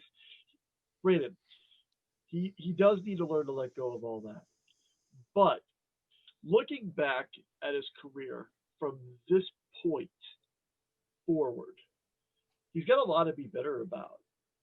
Starting with Hogan robbing him of his title victory here, moving into this Shawn Michaels bullshit, into the screw job, and then everything in WCW. You forgot Owen. Basically, yeah, and Owen. Oh, sorry, yeah. So basically, contract, betrayal. From this point job, here, Owen. I was just throwing a few things out. But from this point here, the main event of Mania down. Maybe he has some great matches, but he never really, even the WrestleMania 10 victory, he never really gets to be the man, and he never really quite rebounds back to the levels he wants to after this. I play devil's advocate. Yeah. Mm-hmm. You are the best at it. Is he lucky just to be here? Because his dad's promotion was bought out by Vince, and Vince didn't have to take anybody. Could have just taken the entire tape library. He didn't have to build Brett or the Rhino or Davey or Owen or any of that. He could have just taken it and said, I'll find some other people, because there was a handful of other talents that could have filled this spot. So to me, Brett, while extremely talented, I don't think that Vince owed him. I think Vince was doing a favor to, I kind of feel like a shithead a little bit, tiny bit of my conscience, like my 2% of my conscience that exists, the little black box in my head. I guess I'll give him a little bit of a push, see how it happens. I love and how it just so happens he got over in Europe. Right. I love how happened to the shaft? Can I counterpoint to that? That is fair. Yeah, I'm just throwing that out there. Brandy, real quick before you go, I just want to throw this in. Add to the fact, a year prior to this, Brett tries to walk out with the IC title and go to WCW. Yep. Now you go ahead. About that. So while it is true, Vince did not technically owe the Hearts anything, and aside from wanting to leave with the IC title and the stuff in '97 with Shawn, Brett never, ever put Vince through any sort of bullshit like other people did that got way more than him. I'm looking right That's at my a man, great point. Shawn Michaels. Fair. He worked his ass off. He never hurt a soul. Always was there to do business. Well, except for the screw job. Well, except for the screw job, but I'm saying outside of extenuating circumstances, he was a model employee. He would do whatever you wanted. And yet Vince didn't see him as, even though he did all of that, he wasn't worthy of having that spotlight. Brett was always there when they had to put the title back on Brett because things were not going right and they didn't have anybody else. Okay, Brett was there. And he would always go back to Brett because when he tried something new for the first time, it didn't work. So I do think Brett has a lot to be bitter about. But at the same time, if you want to continue to grow as a person, you have to put that in the black box and say, yep, that's here. That affected me. That changed me. But that's not what I'm going to let direct my tomorrow or my present, because it leaves you as we see him, which is tortured and angered and haggard. And it's not living the best life that you can. And he's lost so much, so many friends, so many family members, that he really deserves these golden years to be filled with joy and memories and his grandchildren. And he really just needs to let that go for the betterment of, for pun not intended, for his own heart's sake. Well put. No, Brandy, I agree with you. I agree with you. But just side question, I'm not trying to make the conversation go in a different direction. Has he ever worn this combination of tights? He has not. No, I don't didn't think remember so. this. I remember more that it was always the black on the top. I've never seen pink on pink with the white. I think the Hart paint strip. Foundation might have a few times in the 80s. I forgot how well Brett just fucking out wrestled Yoko with this match. Let me show you what's happening here behind. Do you see them panning at the camera? Yes. The audience panning. So it's being shown on the screen. And I don't know if they had shown that before any WrestleMania, because they didn't at 7. And finally, they just put the WrestleMania 9 logo up, so people stop panning at the camera during this match. Trying So to you'll pander see to them try and get stop the. towards the end because it's not on screen anymore. Go ahead. Until Austin, and with the exception of the Undertaker, Brett was my guy until he left WWF. I, as a kid, as a teenager, dreamed of being in the front row and getting those pink sunglasses thrown on my head.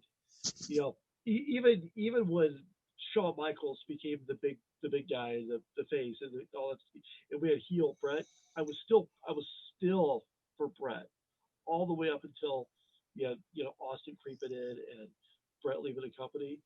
I was always behind Brett because I really thought, even during his IC days, like, this guy's got it. He's got something that nobody else has, and I cannot not watch his matches. I'll never be bored watching one of his matches.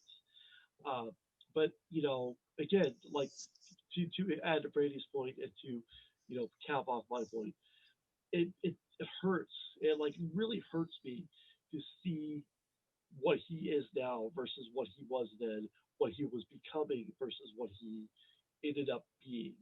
And it's a tragedy in and of itself. Absolutely. Is Seth Rollins more HBK or Brett? HBK. HBK. Absolutely. Well, let's look at everything leading up to this. -4, you have Hogan in the main event of everything. Mm-hmm. Everything. He wins at 5, loses at 6, wins again at 7, and 8's kind of I don't know. From a business standpoint, if you have him, why not put it on? Because I'll tell you right now, Hulk comes out and gets offered a title shot. I'm all in at 16 years old. That's my buddy. That's everything I grew up on. So Brett didn't win. Hogan's here. Hogan can beat him. Now, advertise that maybe somehow, some way. Yeah. But which they didn't. And Pritchard talks about trying to sell the replay on Tuesday night. And just think, this is one of Conrad's things. Who won between Brett and Yoko? Hulk did. Hulk. What? So just think of Monday night. Unbelievable. The match between Brett and Yoko. We have a new World Wrestling Federation champion, and his name is Hulk Hogan. I can't believe what happened. Tune in tomorrow to the replay. That sells itself. Yeah.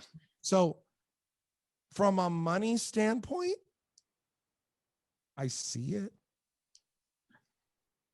I can see the man being bitter over him saying, I would never do that to you. And the man he trusted screwing him over. Mm-hmm. Are you excited when Hulk? I want to know what you're all thinking when Yoko wins first, thinking it's over, and then Hulk comes out. I want to hear. I have vivid memories of this show because this was the first pay-per-view I ever watched live on pay-per-view. I was such a weird kid. I was never a Hogan fan ever, and I didn't like the Warrior either. I thought the Warrior was a spaz, and I thought Hulk Hogan looked like one of my dad's friends. This bald guy with a mustache and wears a bandana. And I was into Randy Savage, Ted DiBiase, Mr. Perfect, guys like that.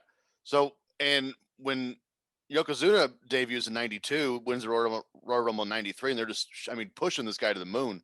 I was enamored with him. I've never seen anyone like Yokozuna, both physically and, again, being from a town in Indiana, 800 people. I've never seen, now granted, I didn't know at the time he wasn't Asian, but I've never seen anything like that before. So I was enamored with Yoko. So when Yoko won, a part of me was happy because, again, where are we going to go from here? When Hogan comes out at the end and wins the belt, I hated it. Even at 8, I hated it. So this would be the first heel win in WrestleMania history to end the show. Anyone else? What are you thinking? I want to know. Efren, did you have a problem with how Bruce and Conrad got into it, going into that excuse me. Let me reframe that question. Into the European tour? Yes. Like, that was the craziest conversation I've ever heard in my life. Funniest moment ever. Into wrestling. Right? There's nothing that beats it. There's nothing that beats it. It is the funny. I'll play it now, and it runs about a minute 40 or 2 minutes. It's the best. It's the best. Mm-hmm. At first, I was uncomfortable, but I knew if it made me uncomfortable, that I'd probably laugh the second time. And I laughed the second time, and I laughed harder third, fourth, and fifth time. Yes. So just to go back to Efren's question. Fuck you, Mr. Fuji. At the time when Brett lost, I was crushed. The hero, the good guy, was slain. And then here comes Mr. Old Reliable, Hulkamania. Evil will not prevail. No. At WrestleMania. Here's what I don't get. If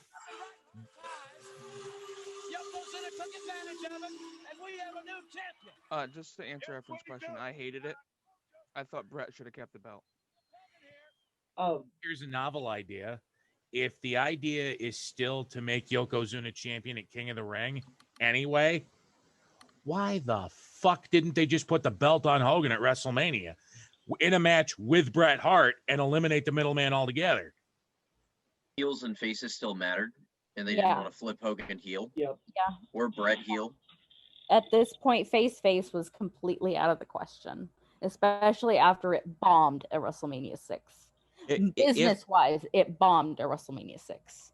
If Alive and eBay existed, how much would Herb Abrams pay for those cowboy boots? Oh my God. That would be cocaine and hookers money. Great question. Thousands of dollars. All that money that they threw out in the crowd earlier in the pay-per-view. But to Efren's point, this is would have been the first time a heel ended WrestleMania with a win. And you're in an outdoor venue that looks like this one, and you have a guy that looks like Yokozuna who's that big. Imagine the imagery of that mammoth. Right, yeah. Good soldier right here. Hates everything. Says, go get him. Yep. And that's where this was for me.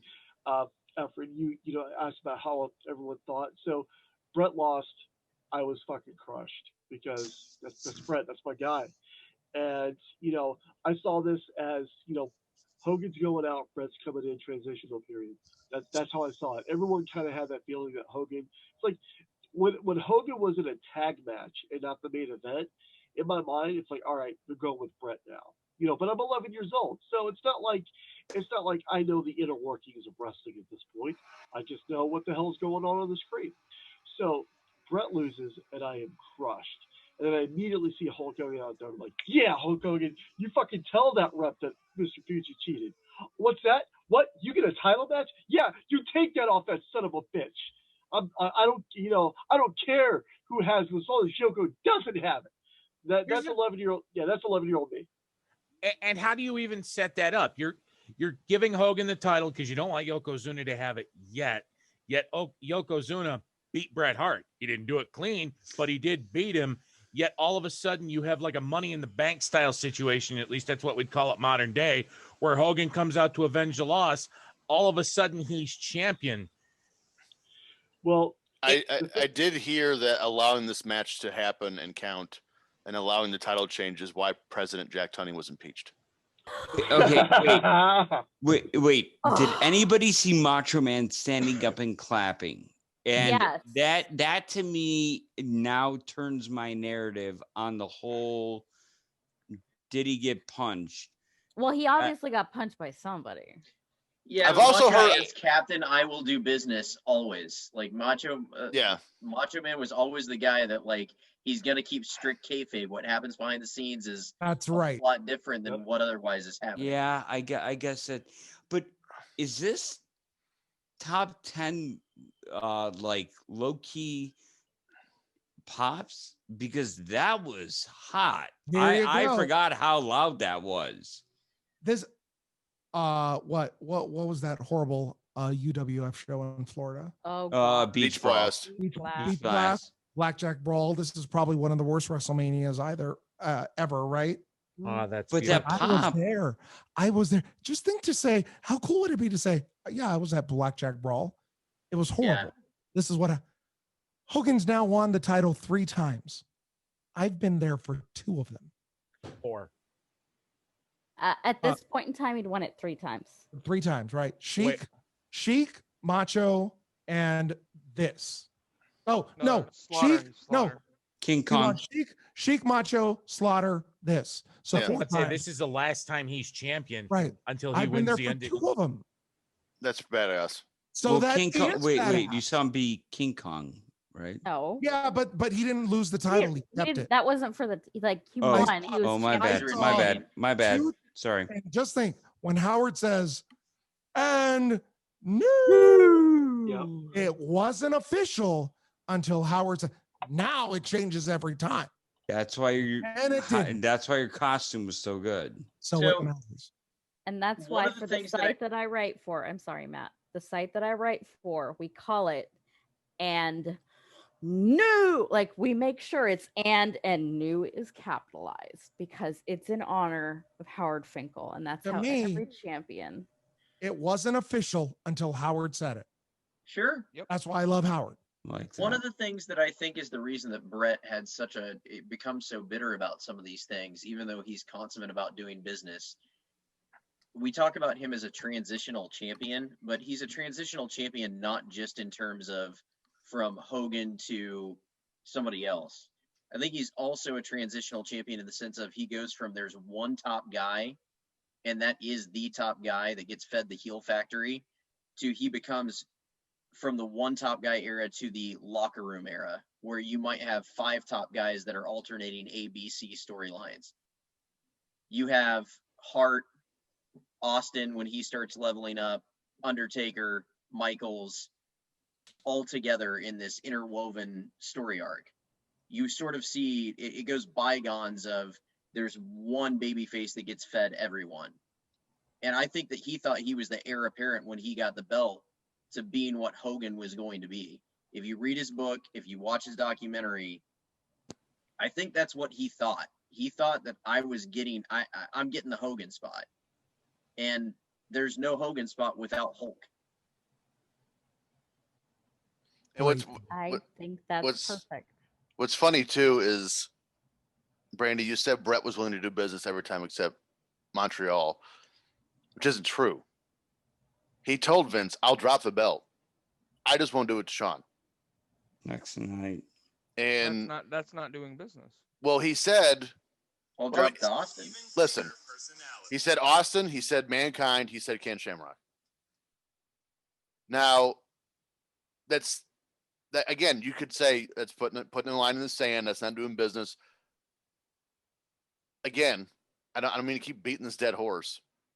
Sean did shit like that all the time, i.e. Vader. True. No, you can't. It's so true. So, I mean, if your goal is to get the belt off Brett before he goes to WCW, just let him do what he wants. Switch the title back on Raw the next night. Who cares?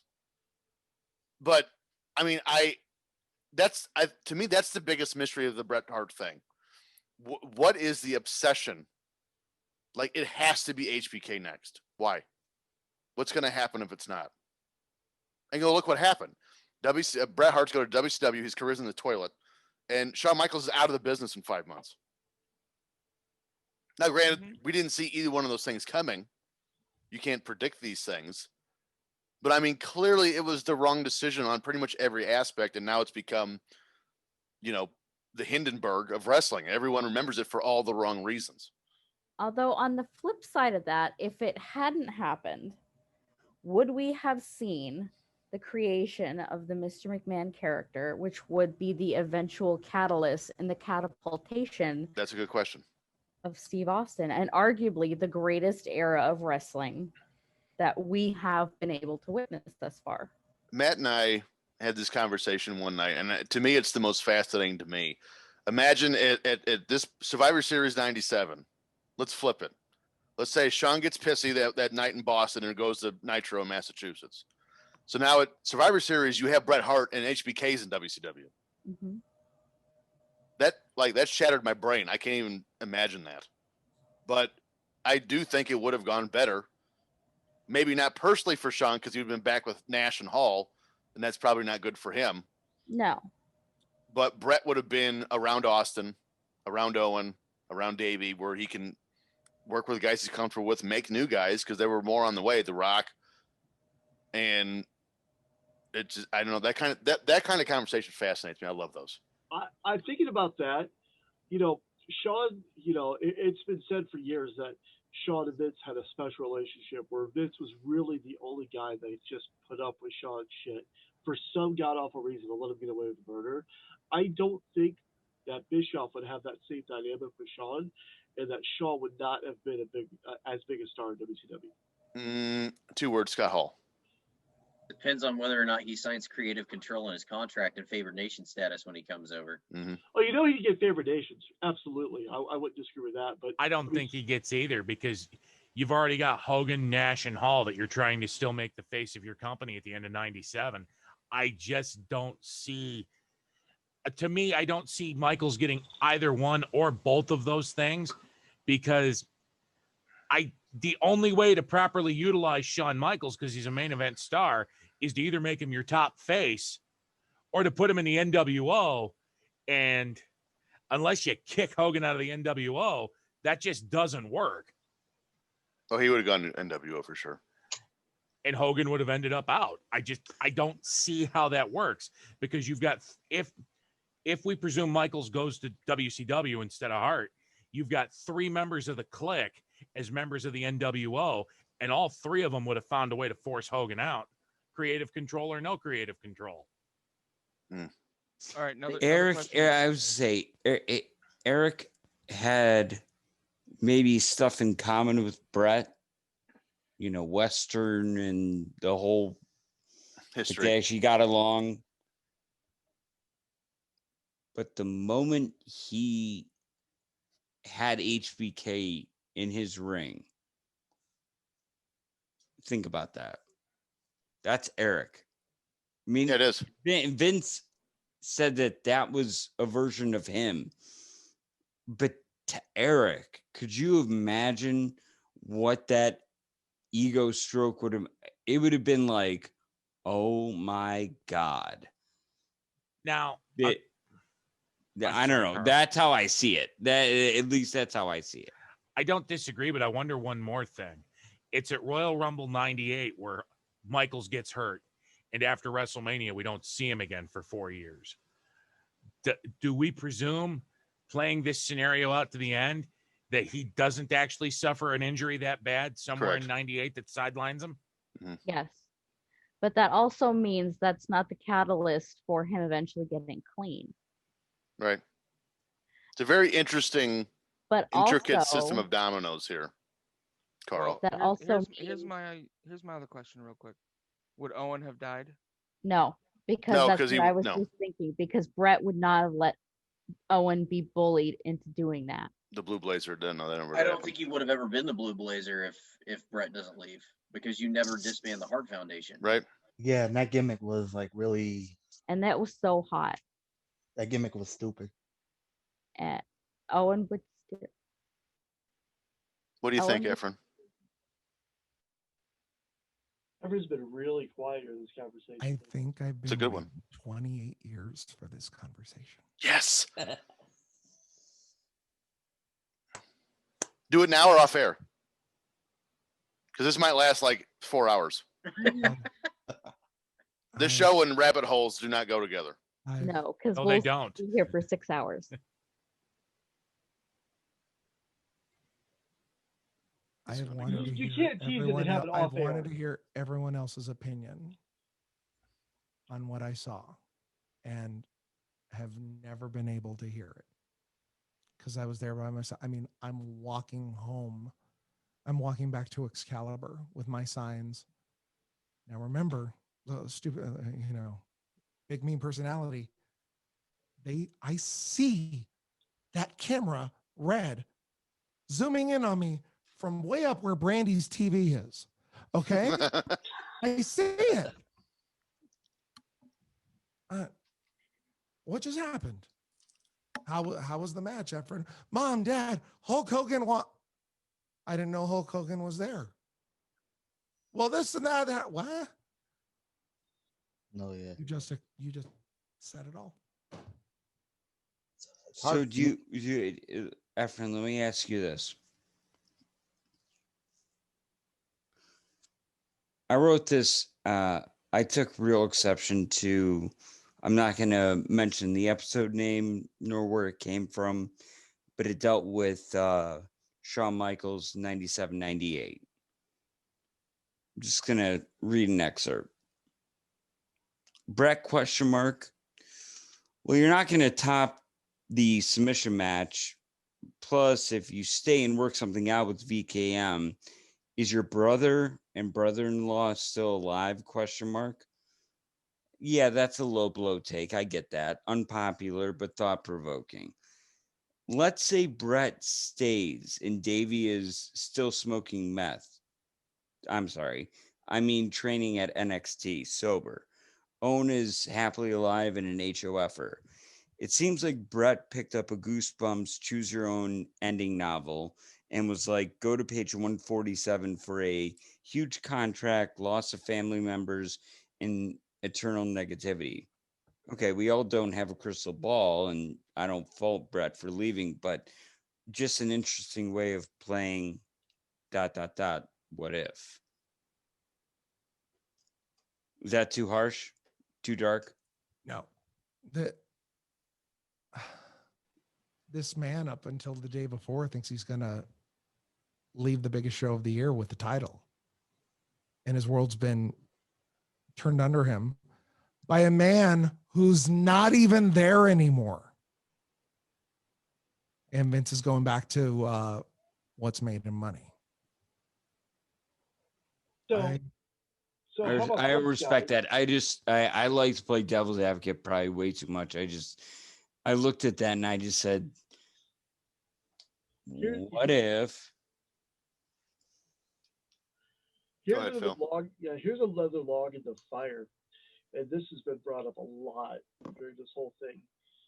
If Alundra Blaze never tosses that title in the trash can, does any of this even happen? Bingo.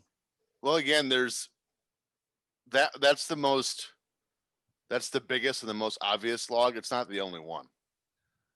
My therapist, the one on Mondays, not Wednesdays, says when you are back in the days, when you would connect the dots, you'd go 1 to 20.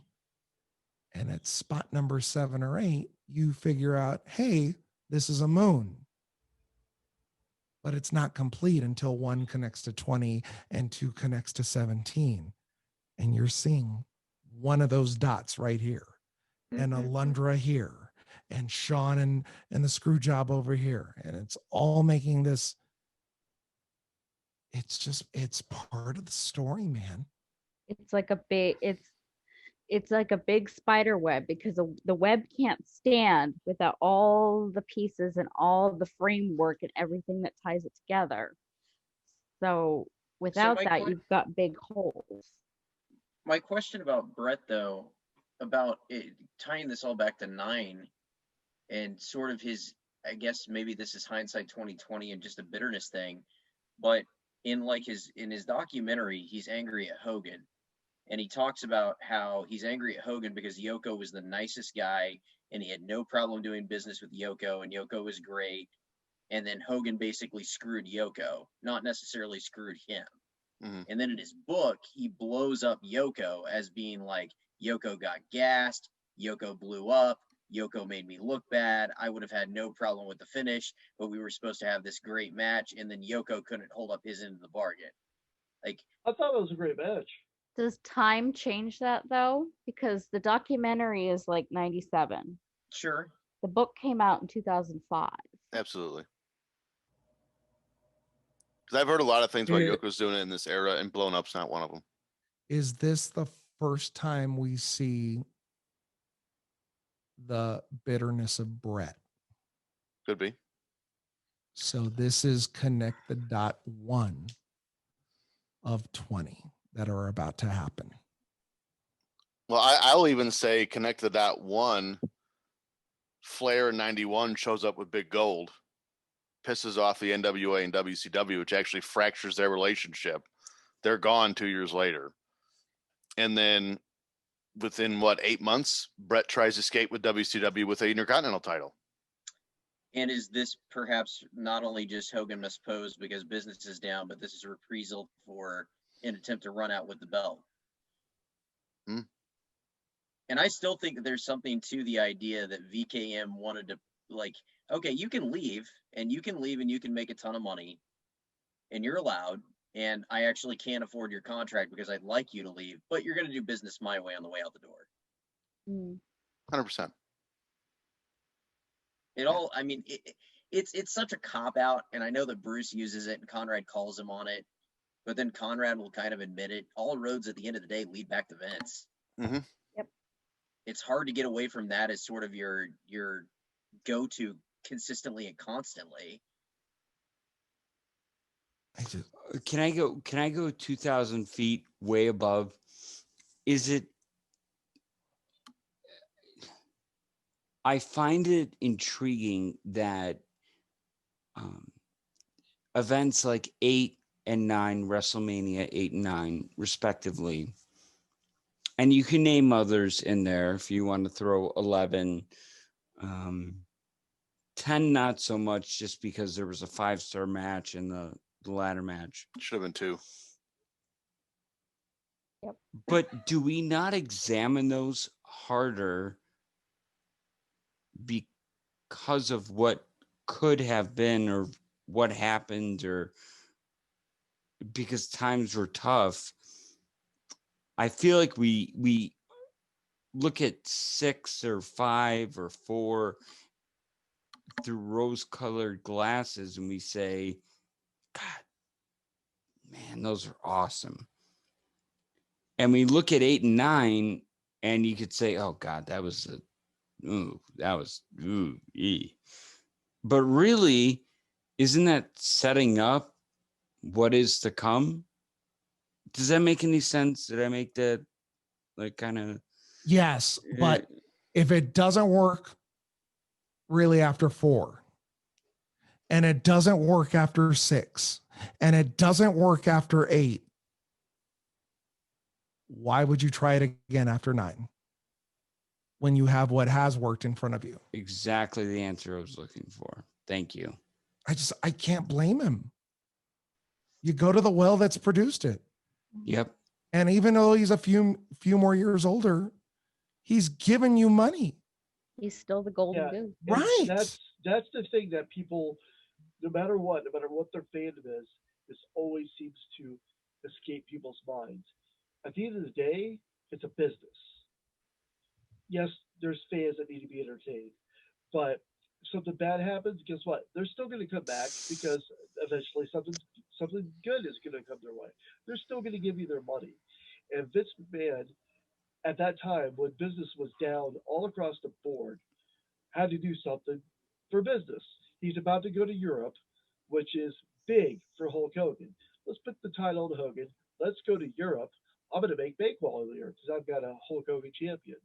So from a business perspective, Hulk winning the title at 9 was the right choice for Vince McMahon and for the company as a business, but as an entertainment, as a a visceral product for us to enjoy, not so much. The perceived, Yeah, the perceived thing is that this all happens the night before, right? Yep. Yeah. That the Hogan thing happens and Brett's informed. I want to know how long they knew. Because if it really happened the night before, Brett's world is thrown underneath him for the first time. And it's gonna happen again. Well, probably even worse. Let's think about 93 Hogan. Is Hogan going to come back for WrestleMania to be the second match on the card in a tag match? No. No. He knew then. Here's something else to think about. Bret Hart winning his first world title. How did that happen? Because Flair was leaving. They needed to throw it on somebody. There's Bret Hart. Fast forward. Bret's leaving the company. We need to get the title off Bret. Bret doesn't want to drop it to HBK. Well, let's let him drop it to X, Y, or Z. It's damn near the same thing, except Bret, instead of doing the same favor back to Vince, like, all right, well, Vince gave me the title because Flair was leaving. I'll give Shawn the title because I'm leaving. Fuck that. I'm not going to give the title to Shawn because I don't like Shawn. That's a little bit unprofessional. Yeah, but is that done? How Bret won it was a house show in Saskatoon that none of us would have seen. Is that seen as nationalism in the sense that, all right, we'll do it in Canada, it'll get over, and then we could put her over on TV? But to me, it always came across as, oh, okay. But are you? If you're Bret, are you? Hey, pal, Flair's leaving, and we're gonna put the title on you. That's not on a pay-per-view. I'll pass. You're not saying that. You're taking the fucking title. No, I get that. No, you're right. You're right. No, I'm just saying it felt very dismissive, I guess, is probably what I'm getting at. I don't think it was dismissive. I think it was like let's say today, Drew McIntyre, Bill Goldberg, they both got COVID. No, sorry, not Goldberg, just McIntyre. Let's say both of them got COVID. Either one of them could do the main event, or even, heaven forbid, one or both of them just up and die for COVID. Guess what? They have to have the title on somebody. So it's almost the same scenario. Let's hurry up and get the title on somebody on a Raw or a SmackDown right away, so we can have it with a pay-per-view. Are they going to get the fanfare they want? No. Are they eventually going to get the fanfare they want? Maybe. But we got to have the title on somebody because we have to do business. You know what I think what's the most bizarre? I didn't even think about this till Carl mentioned this. And Efren, maybe you can correct me if I'm wrong. I'm fairly certain the only two times the WWF title has changed hands at a house show is Bret and Flair. The next year, it's Nash and Backlund, or 2 years later, it's Nash and Backlund in 9 seconds, which essentially trashed Bret Hart. But that's a story for another day. Is that the only two times? It was within 2 years of each other, maybe a year and a half. We're not including NXT in that. We're Right. just including the. Because Samoa Joe and pre-Hogan era. Well, right. I mean, in the national televised era. Yeah, that's it. Yeah. That's crazy. And Bret was involved in both because he just lost to Backlund when he lost to Diesel in 8 seconds. Wait, he lost to Diesel in 8 seconds? Backlund did. Backlund did. Oh, Backlund did. Oh, kick powerbomb. okay. Yeah, Backlund crawled back to the dressing room on all fours. He sold it. And said he would never take that powerbomb again. Closing thoughts, fellas and lady. This was way more fun than it had any right Dude, this to be. conversation, dude, we were making dick jokes a half an hour ago, and we're going to close out like the Chicago Sports Show roundtable. Like, that was excellent. This is why Top Guy Theater Carlo is. got that. That popped him. This is why it's the best. This was everything and this was beyond my expectations. I just had a blast. Please invite me back. Somebody forgot about me. Hi, Antonio. Well, no, Antonio, if you notice, I'm not calling on people. We're just kind of jumping in. Oh, wait a minute. Hold on. Antonio, you had a question? For this match, it's hard to me like how I felt about it because I wasn't watching at the time. But like, I understand they tried to send people home happy after Yoko or whatever and Hogan coming out. But see, it's hard because I don't know, like you guys were fans like back then, and Hogan was main eventing so much. For me personally, I would have got tired of it. I wouldn't have liked Hogan coming out doing that.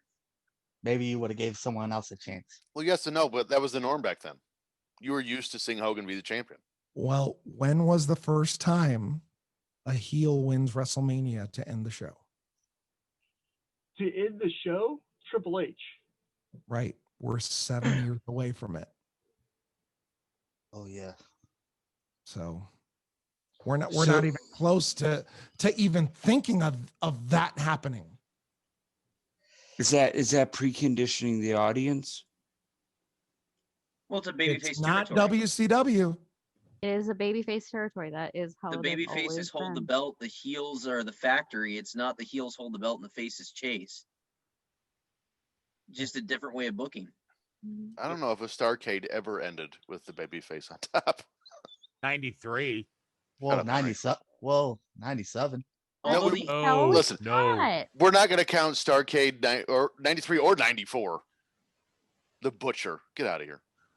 How do you not count Starrcade 93? Oh, that was Flair and Vader. You're right. I'm sorry. Thank you. Some about 97. No, we don't acknowledge 97's existence. Sting beat Luger in Battle Bowl. Does that count? No. Okay. Some of the best manias. Oh man. 91. Some of the best manias is where the WWE will deviate from its standard formula, and the story going into WrestleMania is the face chasing the heel. The face ends up coming out on top. 30 is probably the most obvious example of that, with Daniel Bryan winning in the three-way after beating Triple H. Wouldn't WrestleMania 31 count as a heel winning? Thank you. Because Seth Yes. Rollins cashed in. Yeah, but it was a different day. It was a different time. I mean, look, that was what, 2015? That's even further removed from where we are for WrestleMania 9. To Efren's point was the first time a heel ends the show as the winner is WrestleMania 2000, which is Look at me. crazy. I'm a late bloomer now. Now I'm all fired up right now. That's crazy. I didn't even realize that until you said it. I know. Let's see. Never mind. So my final thoughts on WrestleMania 9 as a whole. It's very, very clear this is a transitional point with the company. Even with Hogan becoming a champion, it's still clear to anyone with a set of eyeballs he's on his way out the door. What do you? Hulk only had one eyeball. Yeah. we see the debut of Lex Luger. We see the rise of Shawn Michaels. We're seeing a lot of quick changes. We're seeing Crush being pushed to the moon, which we saw how that went well. Tatanka, absolutely. So, I mean, again, right now, even compared to a year ago, huge transition with the company. So this WrestleMania didn't really sit well with a lot of people. I was one of those 11-year-old kids that went home happy because Hogan won, because again, at the time I didn't know it. But I think more than pretty much any other WrestleMania ever, this could be considered one that transitioned from an old era to a new beginning to WrestleMania 10. Serious question. I just thought about it. WrestleMania 12. Were they both faces? Yes. Yeah. Okay. Also, just one last little twist. and actually, I want to save this for Twitter. So if you're following us on Twitter, feel free to come in with this conversation. If you're listening to something to wrestle with, Bruce and Pat get their way. This is Yokozuna and Scott Steiner. I was about to say that because he wins the Rumble in '93. Yeah. Wow. What would have happened if Scott Steiner? And Pritchard offers who for Hogan at WrestleMania 9, and he turns it down. Who does he offer? Dusty or Dustin. Dustin, yeah. Oh yeah, I forgot about that. That would have been tremendous, by the way.